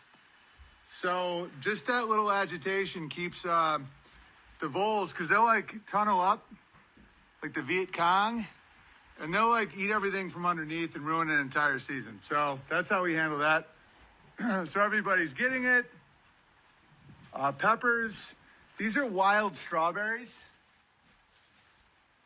Yeah, those are just strawberries that just grew wild, and we didn't obviously get rid of them because they're strawberries, but I found that very cool. Carrots, more peas, another tunnel of peas. What do you think of that, George? Tomatoes, the tomatoes. And I like doing these videos to show you guys the process, just so it's doable for you. So these, remember in the winter when we had that little thing in our kitchen with just little tiny sprouts? That's these. And so it happens that quickly. And you can grow each of these from a single seed. That's why it's really, really not expensive at all. In fact, you save a lot of money gardening as long as you put in the work. You got to water it, you got to protect it. But the overhead with gardening is extremely cheap. I mean, if you do it like me with raised beds, you got to pay for that. I assembled all that. It's just 2x4s and a siding or roofing or whatever that is.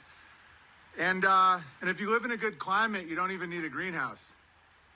But I highly recommend just at least giving it a try. And if it's not for you, bail. Like there's no reason not to. It's not a big deal if you don't like it. And you don't have to feel like a failure. It's nothing. But you might love it, and it might change your entire outlook on life. Here we got, what is that? It looks like squash. And then this is all of our herbs.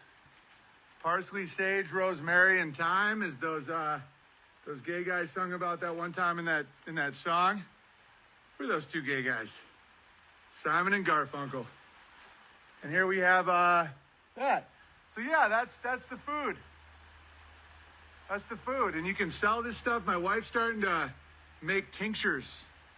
People really want her tinctures because they're highly medicinal, but it's just herbal, And we sell eggs and butter and produce, and it's a real beautiful thing. And so I recommend you give it a shot and just keep it really small and keep it very manageable. Don't go crazy. Don't get alpacas or cows unless you can. But that's when you can run into like budgetary issues. It's a pain in the ass. Gardening is not a pain. It's a beautiful thing. and I recommend it. Much love. All right, so that's why I like to take you on the journey where all those plants were seeds. I should do a montage of just like growing it in my kitchen, and then we plant it, and then it grows, and there's tons of failure, tons, expect that. Codsworth, are we still live everywhere? Oh yeah, we're live on Twitter. Nice. Sweet. Thanks, Codsworth. Oh, Codsworth's really milking my birthday for super chats. Look at that, Codsworth. B-Day super chats for BB. Oh, really? You love making that money, don't you, Codsworth? Yeah, I should do a montage of like growing gardens because I don't know. I'm just passionate about it. I should probably move on and just be a funny dude. People come for the humor, and I deliver. I deliver, guys. The highly racist. Restarted, says Codsworth. What are we restarting? Steven. All right. Any more super chats, Codsworth? By the way, if he's the one pushing, I don't even care about money. Like, to me, it's below me. I think it's disgraceful when people ask for super chats. But Coddington, I mean, that guy knows no limits. We should use those against the tunnel Jews, definitely. Anyone from 100 years ago would slap everyone over the nonsense we complain about. Yeah, totally. And I've done it. I've learned this shit.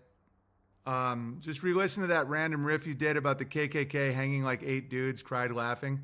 What was the riff? Is it worthy of writing down? Who did they hang? West Coast White Bear is me. Oh, here we go. Some more super chats. Happy birthday. Still loving the streams and the gravy. Rock on. Thanks, Penelope. Battery Bear here. Happy and blessed birthday to the Bard King. Thank you for creating this community and for your persistence and consistency. The streams are flowing with gravy, indeed. Dude, breaking victim consciousness gravy is even better than Jew gravy. I promise. It's like once you see it, you're like, whoa. It changes your whole life, and everything gets even funnier. I'll never stop making fun of the Jews. Don't get me wrong. They need it. But it just gets so tiresome to complain about things that aren't going to change from complaints. I bought Heritage tomato at the market. You can use the seeds to grow more tomatoes. I wrote a whole article in the Bertari Times about that. It was the infinite tomato. It was Grandpa Jack, one of the last things he said to me before he died was that was a beautiful article. And he said, who edits this? This is wonderful. Because he used to be in media. He used to be a news reporter. And he sailed like around the world. He's just one of those legendary guys. He was the host of a ski show because he was like a almost professional skier. And yeah, it was about the infinite tomato, about how one tomato has enough seeds in it. Just one tomato has enough seeds in it for 100 tomatoes that you can grow lowball 20 on. Right? So you just start doing the math and it gets into the hundreds of thousands very quickly. And we have tomato plants that grow so many tomatoes. We grow thousands of pounds. So let's say it really is a money issue. If you can afford 1 pack of tomatoes, that can give you like millions of pounds of tomatoes, like literally. But then you have to have space for it. You're limited if you're in like a home, you don't have land or whatever. You have to get those cages for them, but they're fairly inexpensive. But it really is just about persistence. And so there's really no reason to ever worry about food. Really, I really think that. I mean, it's like food prices, all this stuff, because the fundamentals that you need for nutrition are really inexpensive to grow. And food without nutrition in it is not going up in price. So you'll always have a full belly, And I think it's even less about the toxins in food and more about the lack of nutrition that causes all these health problems. That food without nutrition in it but fills your belly makes people obese, but they are starving. They're like dying because they don't have nutrition. But the stuff with nutrition is very, very easy to grow. I'm working on a quantum trellis, so space isn't an issue. Awesome, Scar Bear. Yeah, and potatoes are an awesome food. You know, peas, all of it. It's the same with families, guys. The family is the microcosm of the nation.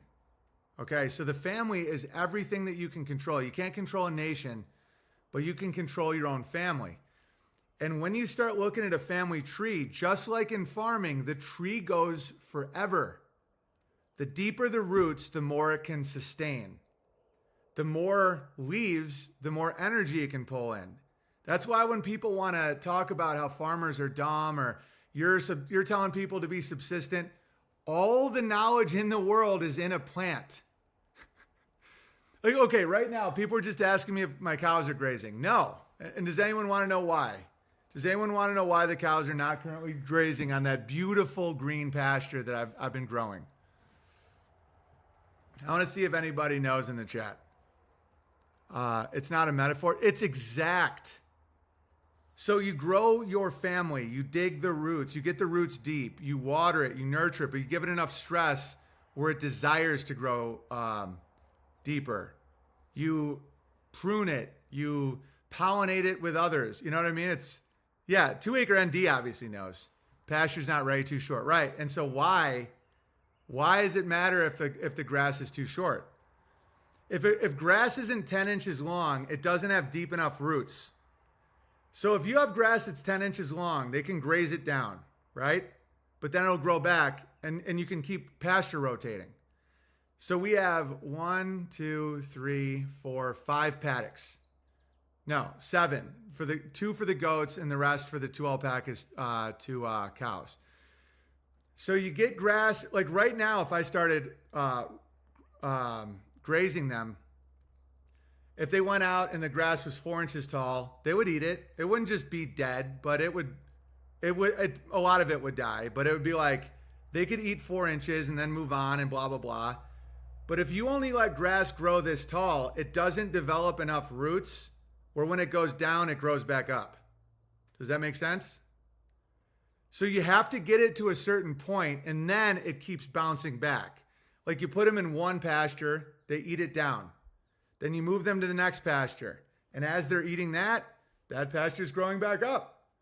Then you bring them to the next pasture and that's going back up. And as you're rotating, the manure, the movement, all that stuff, it's bringing in bugs and microorganisms and all the nutrition for the grass and the roots. It's like a perfect system. And so you have to let it get long enough before you take it down. And that's the metaphor for everything. You build the roots. And I know that some people might not be satisfied with what we've accomplished so far with Beartaria or Unauthorized or any of this stuff, but we've been building roots, you know, the systems, the culture, the foundations, trying things out, keeping it clean, keeping it out of debt, just building the roots. And the deeper the roots, the more you have the trust, the more you have the foundations, the bigger you can build. And so many people avoid the roots. You know, they build the cheapest, biggest thing they can without a good foundation, whether it's in a business or an actual house building or a relationship or whatever. They don't have, like me and Amy, our very tumultuous beginning and our deep friendship has been unbelievably good for our marriage. We've been through so much shit early on, so much stress, so much growing and changing, and we would party and freak out on each other, and I'd lose my job, and we'd move towns, and so much shit that those roots are so deep. That's why we can function like such a phenomenal team, because she knows me. She knows every aspect of me. You know, she knows the good, the bad, everything. And we have been through so much stuff that things that can threaten some relationships don't threaten us at all. You know, like if the roots aren't deep enough, minor stresses and people break up or they freak out or they're like, I don't even know you anymore. I wasn't invited to the ball. I don't even know what people get mad about. Money, right? Oh, we're down to, we only have 10,000 in the bank. And I'm not mocking. I know that can be very stressful. But me and Amy are like, we've been through shit where I got kicked out of banking. She got kicked out of Airbnb for my jokes. Like, we have dude, we've been through all kinds of shit. And because of that, it's like things don't affect us. Like, we just, like, I'm not saying this to like brag or anything, I promise. I'm just trying to show that it's possible. Our marriage is unbelievably healthy. And it so easily couldn't have been. It so easily could have been Nick Rekieta. You know, we so easily could have been that couple, you know, that's just indulgent and spiraling and whatever. We're so not. It's like, I trust every aspect of what she does, like her motivation, her intention, her like intelligence, all of it. And she trusts me. And so like, it just, things don't get us down. I mean, we have arguments, but it's like, we've been through fucking hell, man. Like legit hell together early on. I wonder if prayers over the food might increase in nutritional value. I have several friends that I respect a lot who say absolutely it does. I have no evidence for it, but I have friends that I really deeply respect and they're very spiritual people. And they say that intention, gratitude, and like prayer literally makes food healthier. But I don't want to Terrence Howard it and claim that that's a fact, right? Because it's not a fact, but it feels pretty legit to me. And some of what Terrence Howard said is like that with me. You know, there's some of the gravy's thrown out. I'm like, yeah, no curves in nature, fucking no black holes. Yeah, everyone's getting it. Definitely prayers affect food. I think so, but again, I'm not going to Terrence Howard it. I absolutely think intention and gratitude and verbalizing your gratitude. Okay, I'll tell you this. I can't say this is a fact, but food made with love tastes better to me, like deeply better. You know, like when the person preparing your food and growing your food and raising your food loves you, or is just like happy and grateful, there's no doubt in my mind that the food tastes way better and it makes meals amazing. I just don't know why, and I can't say that's a fact, but it's like, you know, it feels like it feels absolutely true. Any food can kill you, and any food can kill you. All is the intent behind it. Well, there is poisonous food. Like, there is poison. I don't care if you pray over a gallon of cyanide. Like, you don't ingest that, you know? You know, we don't want to get a little loopy here and say that you can change poison to healthy food with prayer. I'm going to have to see a demonstration. But I will tell you this, food made with love, with gratitude, prayer, tastes different. It's like, it fills your soul. But I don't know how to quantify that or why. I just say God lets us do this. Okay, let's read. Do you guys want to see my video about the stand-up comedy stuff and thoughts? I think you guys would find it interesting. My son used to say, why does your PB&J taste so much better than when I make it? I said, because I made it with love. It's so true. And then, like, we get to experience love compounded. So where we get the food for the chickens, they're honorable people, the Woods family, okay? Woods Hay and Grain, awesome. They grow it well, solid family. They grow it with love, or at least honor. Then we raise our chickens properly. We raise them with love. We protect them. And then we feed them that food. Then they lay the egg that then goes into my wife's cooking, that then goes into the family. And it's like layers of honor and love that just nourish you. And it's unbelievable. Even if it's just placebo effect, that improves your digestion. But placebo effect is like the word coincidence. It doesn't explain it. Okay, let me cover placebo effect real quick.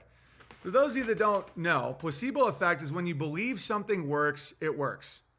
Like somebody believes something will cure them, and that belief, and the thing isn't like, let's say it's just a sugar cube, right? It's not actually the medicine they claim. And the belief that it is the medicine does show a correlation with curing people, okay? But why? Coincidence simply means coincident. Two incidents happening at the same time. It doesn't say why. Like people say, I don't believe in, it's just a coincidence. Coincident. Or I don't believe in coincidence. I think it's synchronicity. Coincidence is synchronicity. Coincident. Two incidents happening simultaneously. Okay? Placebo effect shows that belief, prayer, intention literally makes things medicine. Now you don't know why. Like placebo, when someone says it might just be placebo, you don't know what placebo is. That because you believe something, you trick your body into doing something.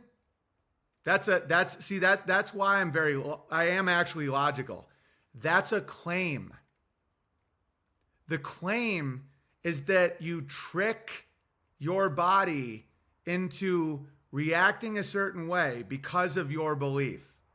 Any evidence for that claim? The answer is no. All they're doing is showing an effect, just like gravity. When I say gravity is not a provable theory or it's never been proven, people say, jump out of a plane. That's an observation.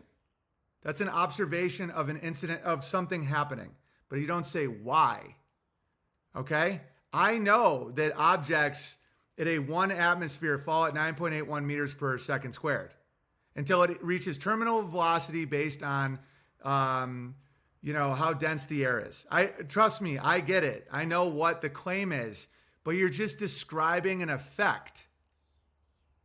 People who say gravity isn't real aren't saying that things don't fall the same way in a controlled environment over and over. You're just not saying why. Is it electricity? Is it magnetism? Is it buoyancy? You don't know. You're just observing, and you're saying the claim of gravity, which is why I don't believe in gravity, is that the existence of matter bends space-time. Einstein said that like a bowling ball on a trampoline, matter bends space-time. When space-time bends, objects go towards the center. The center of gravity with the density of gravity affects how strong the gravity is, the density of the matter. So that's why a black hole has such powerful gravity. It's called a black hole because light cannot escape. Escape velocity, or the velocity you need in which to break the gravitational field, has to be greater than the speed of light to be a black hole, because light can't escape because of the gravity. Why is a black hole so gravitational? This is all bullshit, by the way, but this is what they claim. Because it's so dense that a teaspoon of black hole weighs more than the Earth. And because of the density, how close you are to the center of gravity and how much mass you have determines the gravitational field. That claim is retarded. It has absolutely no basis in reality and has never been proven.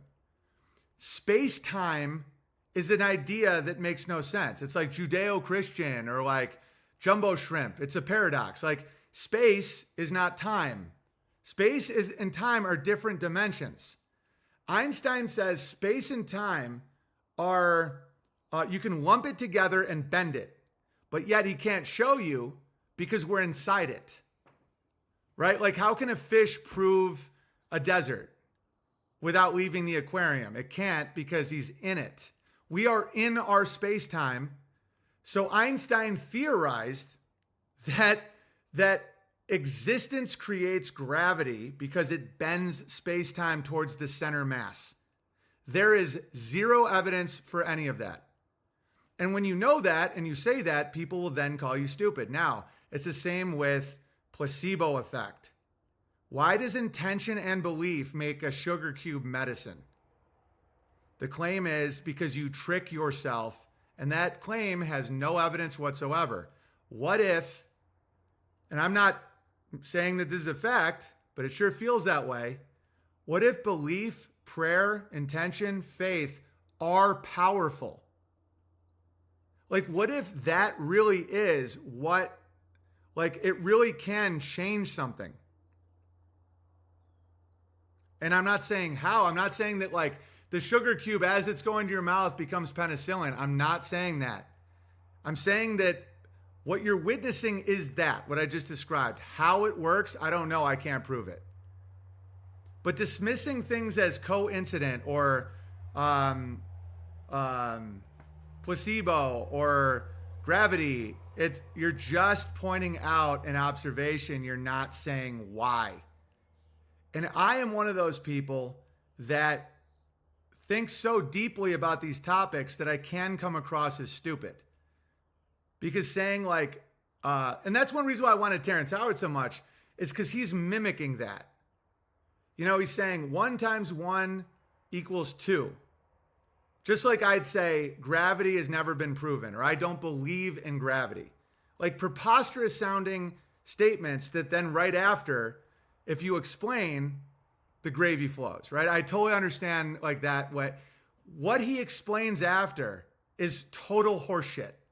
It's math. You can look at the math and what he's like, so you got the square root and then times it by the cube and subtract and then therefore, and you're like, dude, I can literally do the math and what you just said is literally stupid. What I just explained is not stupid, okay?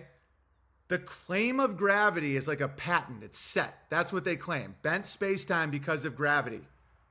There is no evidence whatsoever for it, only observation. Therefore, I don't believe in gravity. I'm not obligated to tell you why things fall to the earth. I don't know.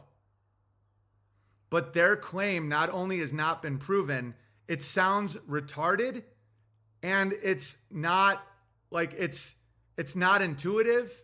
It's contradicting. It's a paradox. There's been no evolution in that field whatsoever. It's bullshit. And that's how I think versus the people I call out. Okay, so let's check out this video. Oh, I think what I just did is a clip. All right? Not trying to tell you what to do with your job, Coddington. Or Wobbly, who will do it even without me paying her, which is mind-boggling, Coddington. But you can even title "Gravity Doesn't Exist," coincidences. You know, you can bring people in with some enticement. But as far as placebo, gravity, and coincidence, they've never been proven, right? And you can make it like an intriguing clip idea, put it in the Noble Savages. I'll put it places. You guys get it. You guys crush. Best argument for gravity is that it's fifth dimensional, therefore we can't understand it. Right. Like it's all theoretical. And not only is it just theoretical, it's theoretical said by people who have been caught lying about their theories a lot. Dark matter is fucking retarded. Okay, so let's check out some thoughts here. Are you guys still having fun? Are the people getting it? Are the people crushing? Are the people, or am I being too chatty? Okay. There we go. And I'll read super chats as they come in and answer questions. How's everyone doing today? It's a beautiful day. It's my birthday, and I woke up and my sons and my wife had cleaned my truck, which hadn't been cleaned in years, and it was the most wonderful present ever. And just feeling very grateful. And I just wanted to reminisce a little bit about why I love stand-up comedy and why I might seem the way I do with science. And it all is connected. And I just figured you guys might like these stories about like Theo Vaughn and Bert Kreischer and a lot of these guys. Joe Rogan. It's not negative at all. In fact, you guys might find it interesting. The reason I always like stand-up comedy is because you couldn't fake it. You know, the crowd didn't lie. Like, the laughter was obvious. I moved to Los Angeles in 2002, and so I know all about the entertainment industry, and you would see, like, a new star pop up. I remember when Kristen Stewart became a star, and I was like, I think she's like retarded, you know, like during Twilight. She's like, I can't look at you, Edward. Like, there's just nothing there. And everybody'd be like, why are you famous? Like, what makes you interesting? And some actors are really talented and some aren't, but you can't really tell because they just edit them and put them in all this stuff. Live stand-up, you can't fake. And so, like, take a Theo Von. I remember for years, you know, when I did open mics with all these guys. I mean, we used to do the Rainbow Room, where I'd have like a little tiny keyboard with batteries on it, and you'd wait to go 20th to do 5 minutes in front of 6 drunks, you know, and you felt great about it. You know, you felt like you won something that night if you got one laugh. And Theo Von would always be at Westwood Brewing Company. There'd be this like attic, and he'd always be there working on his stuff, telling his stories. He'd be outside hustling, getting the email, you know, working. And there was a real camaraderie in it because it was like you can't lie on stage. It's like you get laughs, you don't. If you crush, you get respect. If you don't, you don't. Unless someone's deemed a hack, which would happen sometimes. Like I remember there was this like dude named Kyle Cease who used to crush, but he did the same set for like 8 years and it was fake. So no one really gave him respect for that. But that's what I loved about comedy. And, you know, you might say, oh, well, you've had feuds with some of these guys.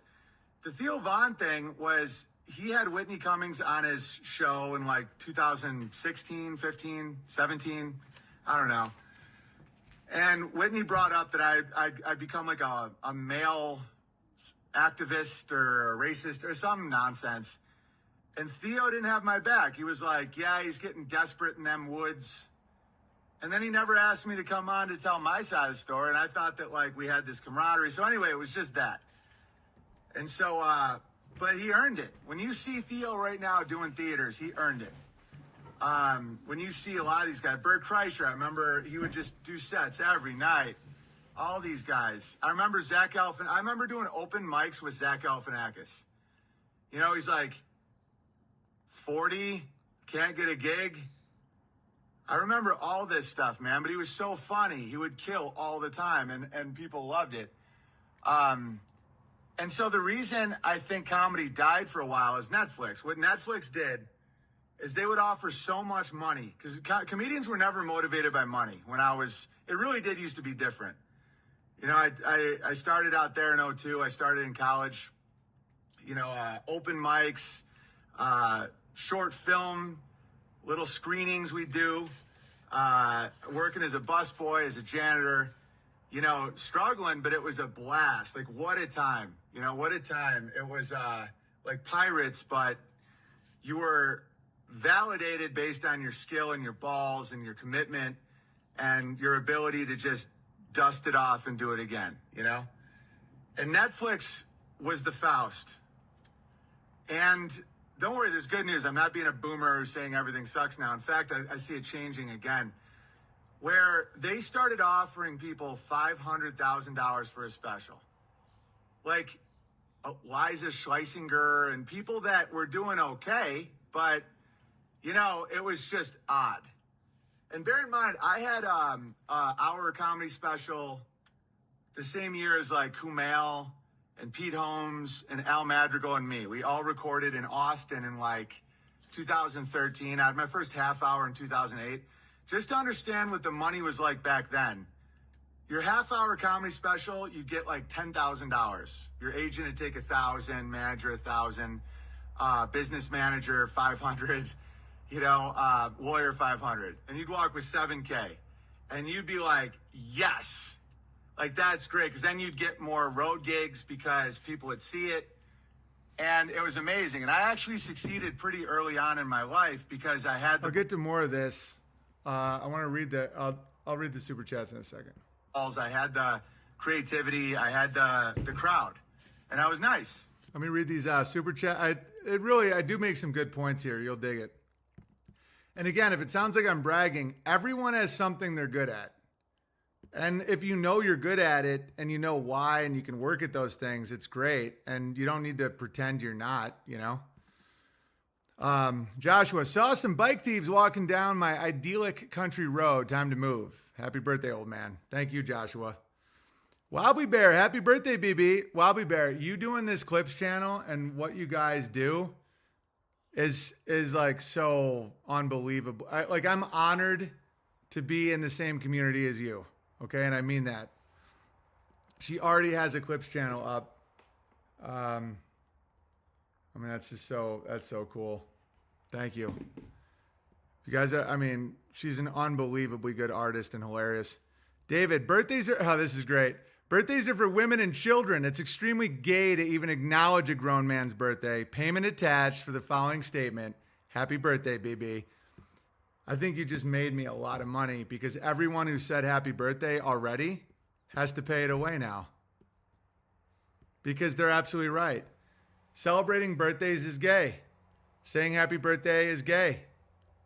Sounds like I just made a few mil. Gillis' new Netflix thing almost had a Jew joke in first couple minutes.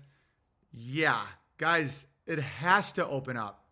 I'm going to keep going with this video because I make some pretty big points. Happy birthday, BB, says Pack. Thank you, Pack. And Fruitful Bear, happy birthday from our family. Bard King, Slayer of Wizards, head of the Clan Smith, legend, comedy snob, fact. Spellbreaker, Dirt Bucket Wrangler. Plainlander, theme creator, master of craft. Inversion, connoisseur. Tent bowl, pole extraordinaire. Dude, today, take a guess how many super chats I've gotten today on Entropy. $911. Which obviously I'm extremely grateful for. That's a huge day for me and Codsworth. That's big. I mean, we're but meager circus folk. But of course it's 9/11. Like obviously, I mean, it has to be 9/11, doesn't it? And Kyneton has to take half. And committed, you know? I have my faults, but I'm a work machine. And then my hour special in 2013, and I know this is what everyone got paid, was $100,000, which was mind-blowing, you know? And I'd had a few development deals where I'd get like, you know, I've sold a script for a quarter. Does it look like the audio's off? I'm paying the gay away. Hang on a second. I'm redoing it. It just looked like the audio wasn't matching my lips, and that infuriates me. It just makes me want to scream. I'm just kidding. It doesn't. But just thinking about all the comments from autists. $1 million before. There we go. Studios pay stupid money. Holding deals. Holy shit, is that real, Longbow Bear? I got 33 super chats for a total of $911. Dude, hilarious. Well done, everyone. Now, I'd appreciate it if no one super chatted me. Because, like, I don't want to break that. Like, it's like perfect. Okay, here we go. Hollywood has money. Like, I had a lot more income, but stand-up didn't really pay a lot.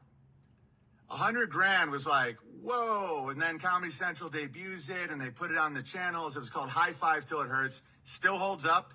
Solid special. And then Netflix started coming in at some point and offer people $500,000, $1 million, $2 million, $5 million. And people are like, what the hell? And I couldn't even get my special onto Netflix. I'm like, you don't have to even pay me. I'll just put it up. And they're like, no. And then I started looking at the content of all the specials. It was always single feminist alcoholic, gay man, minority, despair, pro-vaccine, pro-gay, pro-whatever it is. It was agenda-driven comedy. And you guys might have forgotten because it has gotten better. 2015, 2016, 2017 was nuts in comedy. It was like you had to be a like leftist, like minority, gay, like it was insane. And that's one reason why all those people just started moving that way. Like even the straight white males would have to play that to get that money. And I never did. And that's exactly what happened. Ooh, it's raining. Nice. and they bought the influence and they bought the message.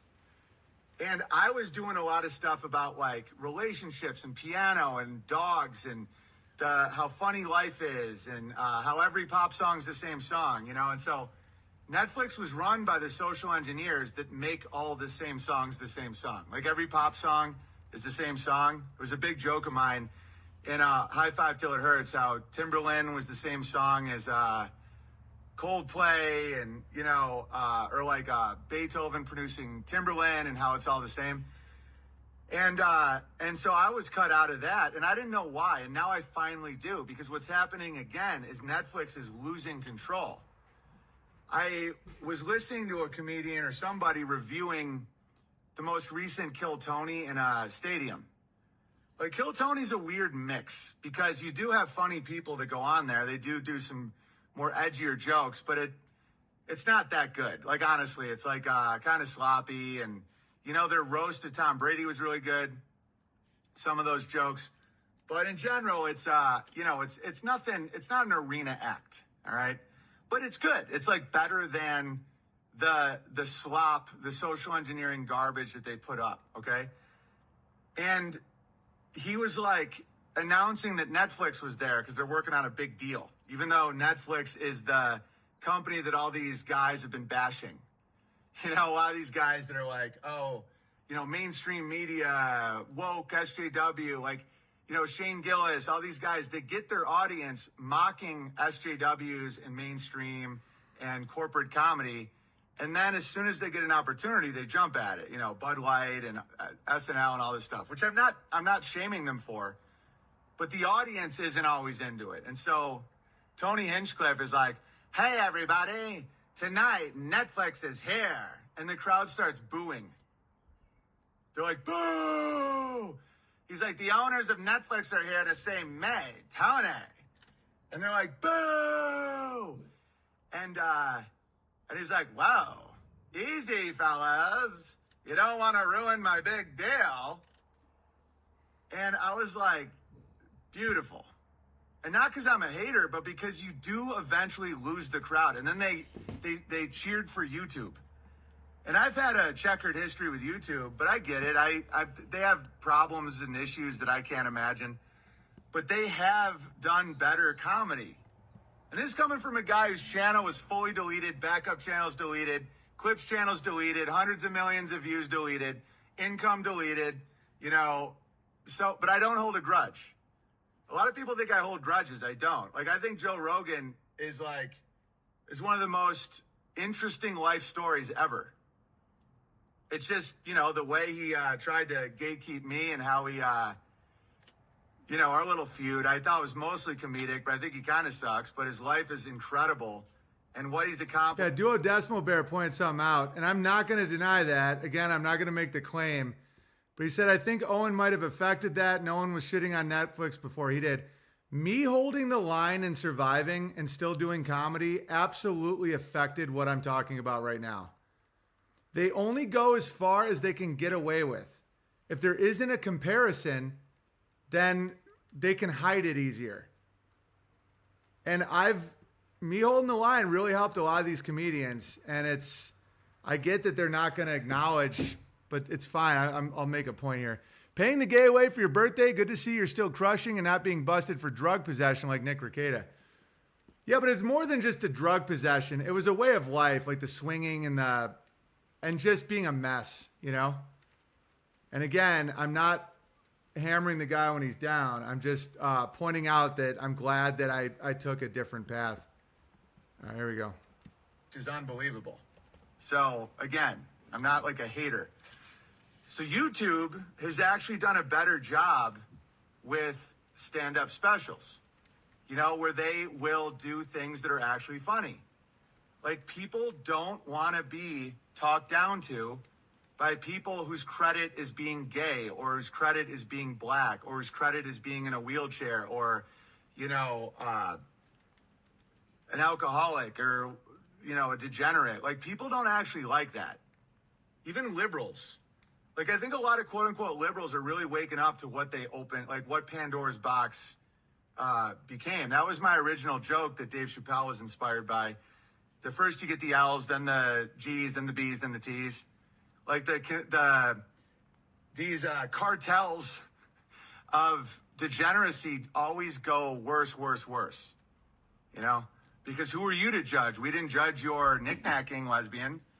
Well, who are you to judge? We didn't judge your sodomy, gay guy. And then the trans is like, I could create the world in my mind and cut off my genitals with a 5-year-old. And everyone's like, we didn't sign up for this, but there's no honor amongst thieves. You know, there's no like thieves, like people that are committing crimes. A lot of times have, whether it's a moral crime, a financial crime, whatever, they have this obligation to never call out the other person because you're in the same boat. And so that's what happened there. And so I talked to I did a podcast yesterday with this South African guy, and he was like, is mainstream comedy dead? Is comedy dead? Is comedy never coming back? You can't kill comedy. You know, and this is a message to those comics out there, like Theo and all those guys that are doing awesome, that earned it. But remember how fun it was when we were first coming up? You know, remember what that was like? I still live like that. Like, I just went to my post office box to see if anyone super chatted me because I'm not allowed on YouTube. And I was kicked off 8 payment processors. And I'm not allowed in clubs and theaters. I mean, don't get me wrong. I think I might start being able to because I can see the dam breaking. I can see that you can't hold it down forever. And one reason why I'm so happy and I'm healthy and like life is good isn't because I'm like successful. I mean, compared to these other comics, I'm a failure. And I know why people say failed comedian. I don't have, I don't have what they have. The money, the reach, the celebrity friends, the endorsements, all that. Yeah. But I still have that like feeling that I got to be funny today or I don't eat.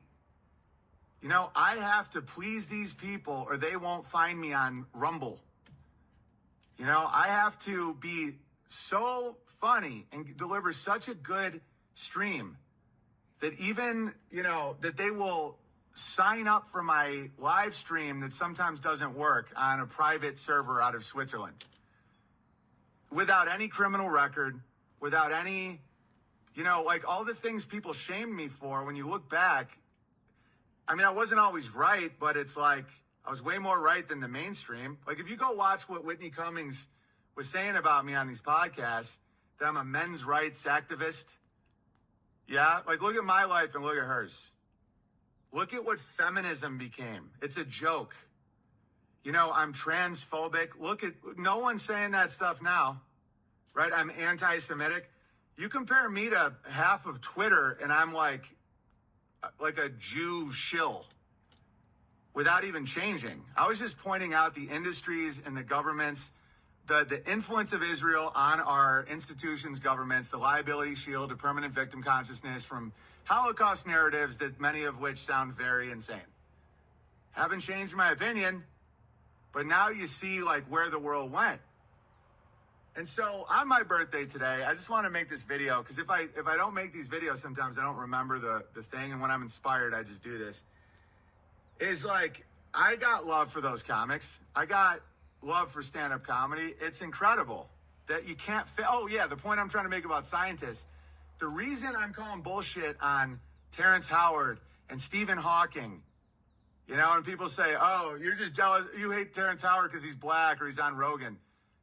Dude, you know how much shit I gave Stephen Hawking, a white British guy who's never done Joe Rogan? Like, no, it's because people are liars. And my whole thing is show me. That's why I love Missouri. It's the show me state. You have a frequency that can separate oxygen from water? Show me. You have a hovercraft device that you patented? Show me. And they never can. Stand-up comedy is for show me people. I think that's why I get along, even though I've never even met some of these guys like Jake Shields and some of these fighters, because fighters are also a show me sport. Where it's like, oh, you want to run your mouth? Let's see who wins in a cage. Stand-up comics are like, you think you're entertaining? Here, take a microphone. Here's 300 drunk bikers. Make them laugh for an hour. I've done that. And, you know, when people want to act like, oh, you just got Hollywood money and, but no. Stand-up comics are not those spoiled Hollywood guys. Stand-up comics all start in open mics. They all start hosting shows for $20, featuring for $100, on the road, having nowhere to sleep, you know, like being rejected, humiliated, and having to get back up again over and over and over. And then when you get your big break, you know, the show you sell doesn't even get made, or the special you make doesn't come out for a year, or you're not the right race, you're not the right height, you're not the right... It's a rough... And then Netflix made it easy. You want a special? No problem. Push this. Push LGBT. Push, you know, insanity. Push white self-hatred. Push the breakdown of the nuclear family. Push victim consciousness. I got an idea. Let's just get a rape victim to cry on stage and call it stand-up comedy. They did that. They had a rape victim talk about her rape and cry, and that was their comedy. Because they had never been tested. It wasn't based in reality. And because of that, they had like 5 or 6 years of dominance where I'm the crazy guy in the woods. I'm not seen as crazy anymore. Right? I mean, or you just ignore me, or you just pretend I never existed. But they know my face and body was painted in a mural on the wall of the Hollywood Improv, the most famous comedy club in the world. My picture was hanging next to Chris Rock on the wall. Now, I'm no Chris Rock. I'm no legend on that level. But I crushed so hard on stage that I was honored by all those people. Like, I was repped at CAA with like 1 TV credit because of my ability to make people laugh and entertain with piano, insight, relationship, humor, observations, edgy humor, sketches, all that stuff. And by me rejecting that ticket of Netflix, you know, of like, oh, you have to push these agendas or you don't get a Netflix special. That was basically told to me. All right. When I went against the trans kid thing, I lost my agent, man. And people were like, dude, you got to like be quiet right now. It's crazy out here. And now they're all rewarded for, you know, for their compliance. But were they though? Were they? Those hustlers, those artists, those warriors, and I will say, Theo Von, Joe Rogan, warriors, you know, balls. It's like, I still live like that. All right, so you guys get it. Everyone's getting it. All right, let's read some mail. All right, what do we got here? Happy birthday, Big Bear, from the Bullion Bear chat. We put this silver order together for you as a birthday present. It's a pleasure being a part of this community and crush on. This is coming from the Truth Movement Bear and the others who donated to put this together. Tom Bear, Savannah Bear, Lightning Bear, Chinook Bear, Kazoo Hammer, Ferret Bear, and Gray Matter Bear. New logo was created by the legend Port Bear, and the new sticker was created by the legends Mr. and Mrs. Bud Bear. It's a legendary community we have, indeed. Hello, Owen. This is Niggs R Us reaching out for a partnership with Niggles Chicken. We are like Toys R Us, except we sell the black experience for everyone except the blacks. That's hilarious. Oh, we sell watermelons, Swisher Sweets, Foldies, Colt 45, Zigzags, Mary Jane, Uzi, Candy Logo, Impalas, prison sentences, a dad leaving you experience, being treated like a Kang by the police, Rodney Kang. They beat the shit out of you. Plus many more black experiences. We are looking forward to working with Niggles Chicken to provide the black experience to everyone except the blacks. In all seriousness, happy birthday. Looking forward to the festivities this year. Indeed, I am as well. Dear Big Bear, greetings from the outer rim of Detroit. During this fine spring season, your pictures and videos of the Idaho estate provide continual inspiration for all of us who strive to beautify and maintain our own castles in a similar manner. The gardens you show are outstanding and request periodic updates on progress through the growing season, especially the cotton. I write to say thank you for the hard work, dedication, and resilience you continually garner to make the best comedy live stream a reality for so many of us. I'm a bit of a newbie, but was able to sign up to unauthorized.tv once the payment processor came back. The price is small, measured as 50 soda cans or glass bottles due to the 10-cent bottle deposit here in Mish, for such an enormous amount of valuable content. Unluckily for me, though, I must also continue the terms of the payment plan to make my gay go away. This time is due to once watching the movie Legally Blonde. Yes, extremely shameful, but at least it wasn't at a public theater. Also, if you decide to host another Boomer Week, I have a potential topic that may be worthwhile. Review of highly acclaimed Boomer movies that are terrible for today's generation of kids to watch. Exhibit A, Steven Spielberg, Close Encounters of the Third Kind. Very deserving of shame for being so tone deaf to the actual mental trauma for any children to watch it like so many did at theaters. Yeah, it was a PG movie. Within this movie, we have various examples of mysterious inferred kidnapping of innocent adults missing for decades. Yeah, same with Hook. You ever try watching Hook? It's like every kid just keeps getting Dude, it's not appropriate for kids. Also Spielberg. A married man leaving his wife and small children to chase bright skylights at night. A single mother failing to prevent her child from being kidnapped by the skylights, and so on.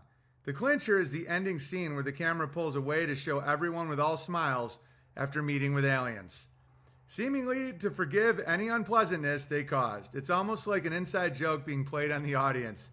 Very grateful to support Aquatic Bear. Thank you, Aquatic Bear. And we got a nice super chat here.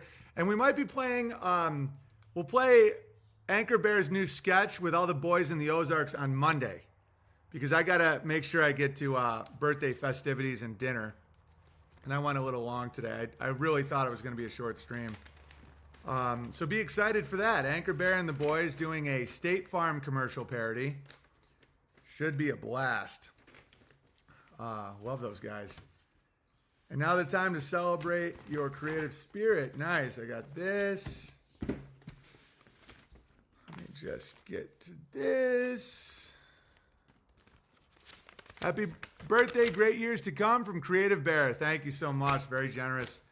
Hey, Big Bear, I'm a 24-year-old guy living outside of Boston and have been a regular listener since 23, ever since I came across a 10-minute clip of you explaining flat Earth. And I was sold.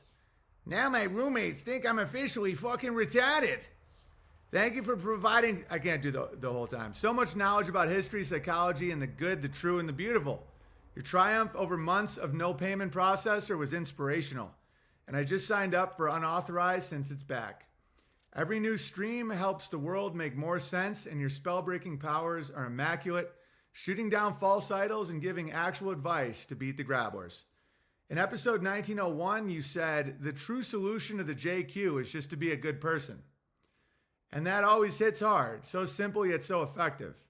I wish I had been listening to you during the Vax rollout times, but thankfully I didn't pull the short straw and get a poison one. I praise God every day that I still have my health and the fact I won't be falling for any more psyops. Boomer Week was awesome and definitely needed to hear that after being raised by semi-boomer parents all my life. Some other awesome streams were the Nefarious Movie Breakdown, Pulp Fiction Breakdown, and anytime you have on Topher. Anyway, I need to pay a lot of gay away for getting into debt and becoming a male nurse. Ooh. So I hope this super chat covers me for now. Working in a healthcare as an anti-vaxxer is going to be hilarious, but at least I'm not directly poisoning patients. They can fire me before I ever cuck to Pfizer. In the future, I hope to open my own healthcare clinic and then put myself out of business by actually helping people cure their diseases. I think there's a huge market for that. Wishing you good luck with reopening of unauthorized and hoping the next festival will be a success. Whether it takes a few years or a few decades, I will definitely try to attend in the future. God bless you and your family and all the bears. Peace, Matt. P.S. Can I be verified as Falcon Bear in the app? Yes, welcome Falcon Bear. There's a Falcor Bear, but you're the Falcon Bear. All right, ladies and gentlemen, thanks for hanging out on my birthday. I am be excited for Monday's stream with the new sketch by the great Anchor Bear and the boys, Jackalbat, and of course the giraffe that haunts his dreams. I saw a little Mr. Permy in there, and I didn't. Again, I like to be surprised on the stream, so I haven't even watched it. I watched just the beginning, and then Bowler Bear. So you guys help make such a great birthday for me, and I appreciate it. And of course, unauthorized.tv, P.O. Box 490, Sandpoint, Idaho 83864, censored.tv, promo code Shapiro. And then Rumble, Odyssey, Telegram, all those things. And those Clips channels, watch out for in Telegram. I'll post t.me/Owen Benjamin Comedy. I'll post the channels as they get made. And we'll just keep making them. And we're not even breaking the rules. And I think it's good. I really think good stand-up, good sketches, the content we make. I mean, I make so much good content that to get that stuff out is huge. And also subscribe on iTunes. Why didn't they laugh on iTunes? iTunes. All right, guys. Much love and thank you again so much for such a great day. I hope you had fun. And I will see you Monday, 2 p.m. Pacific Standard Time.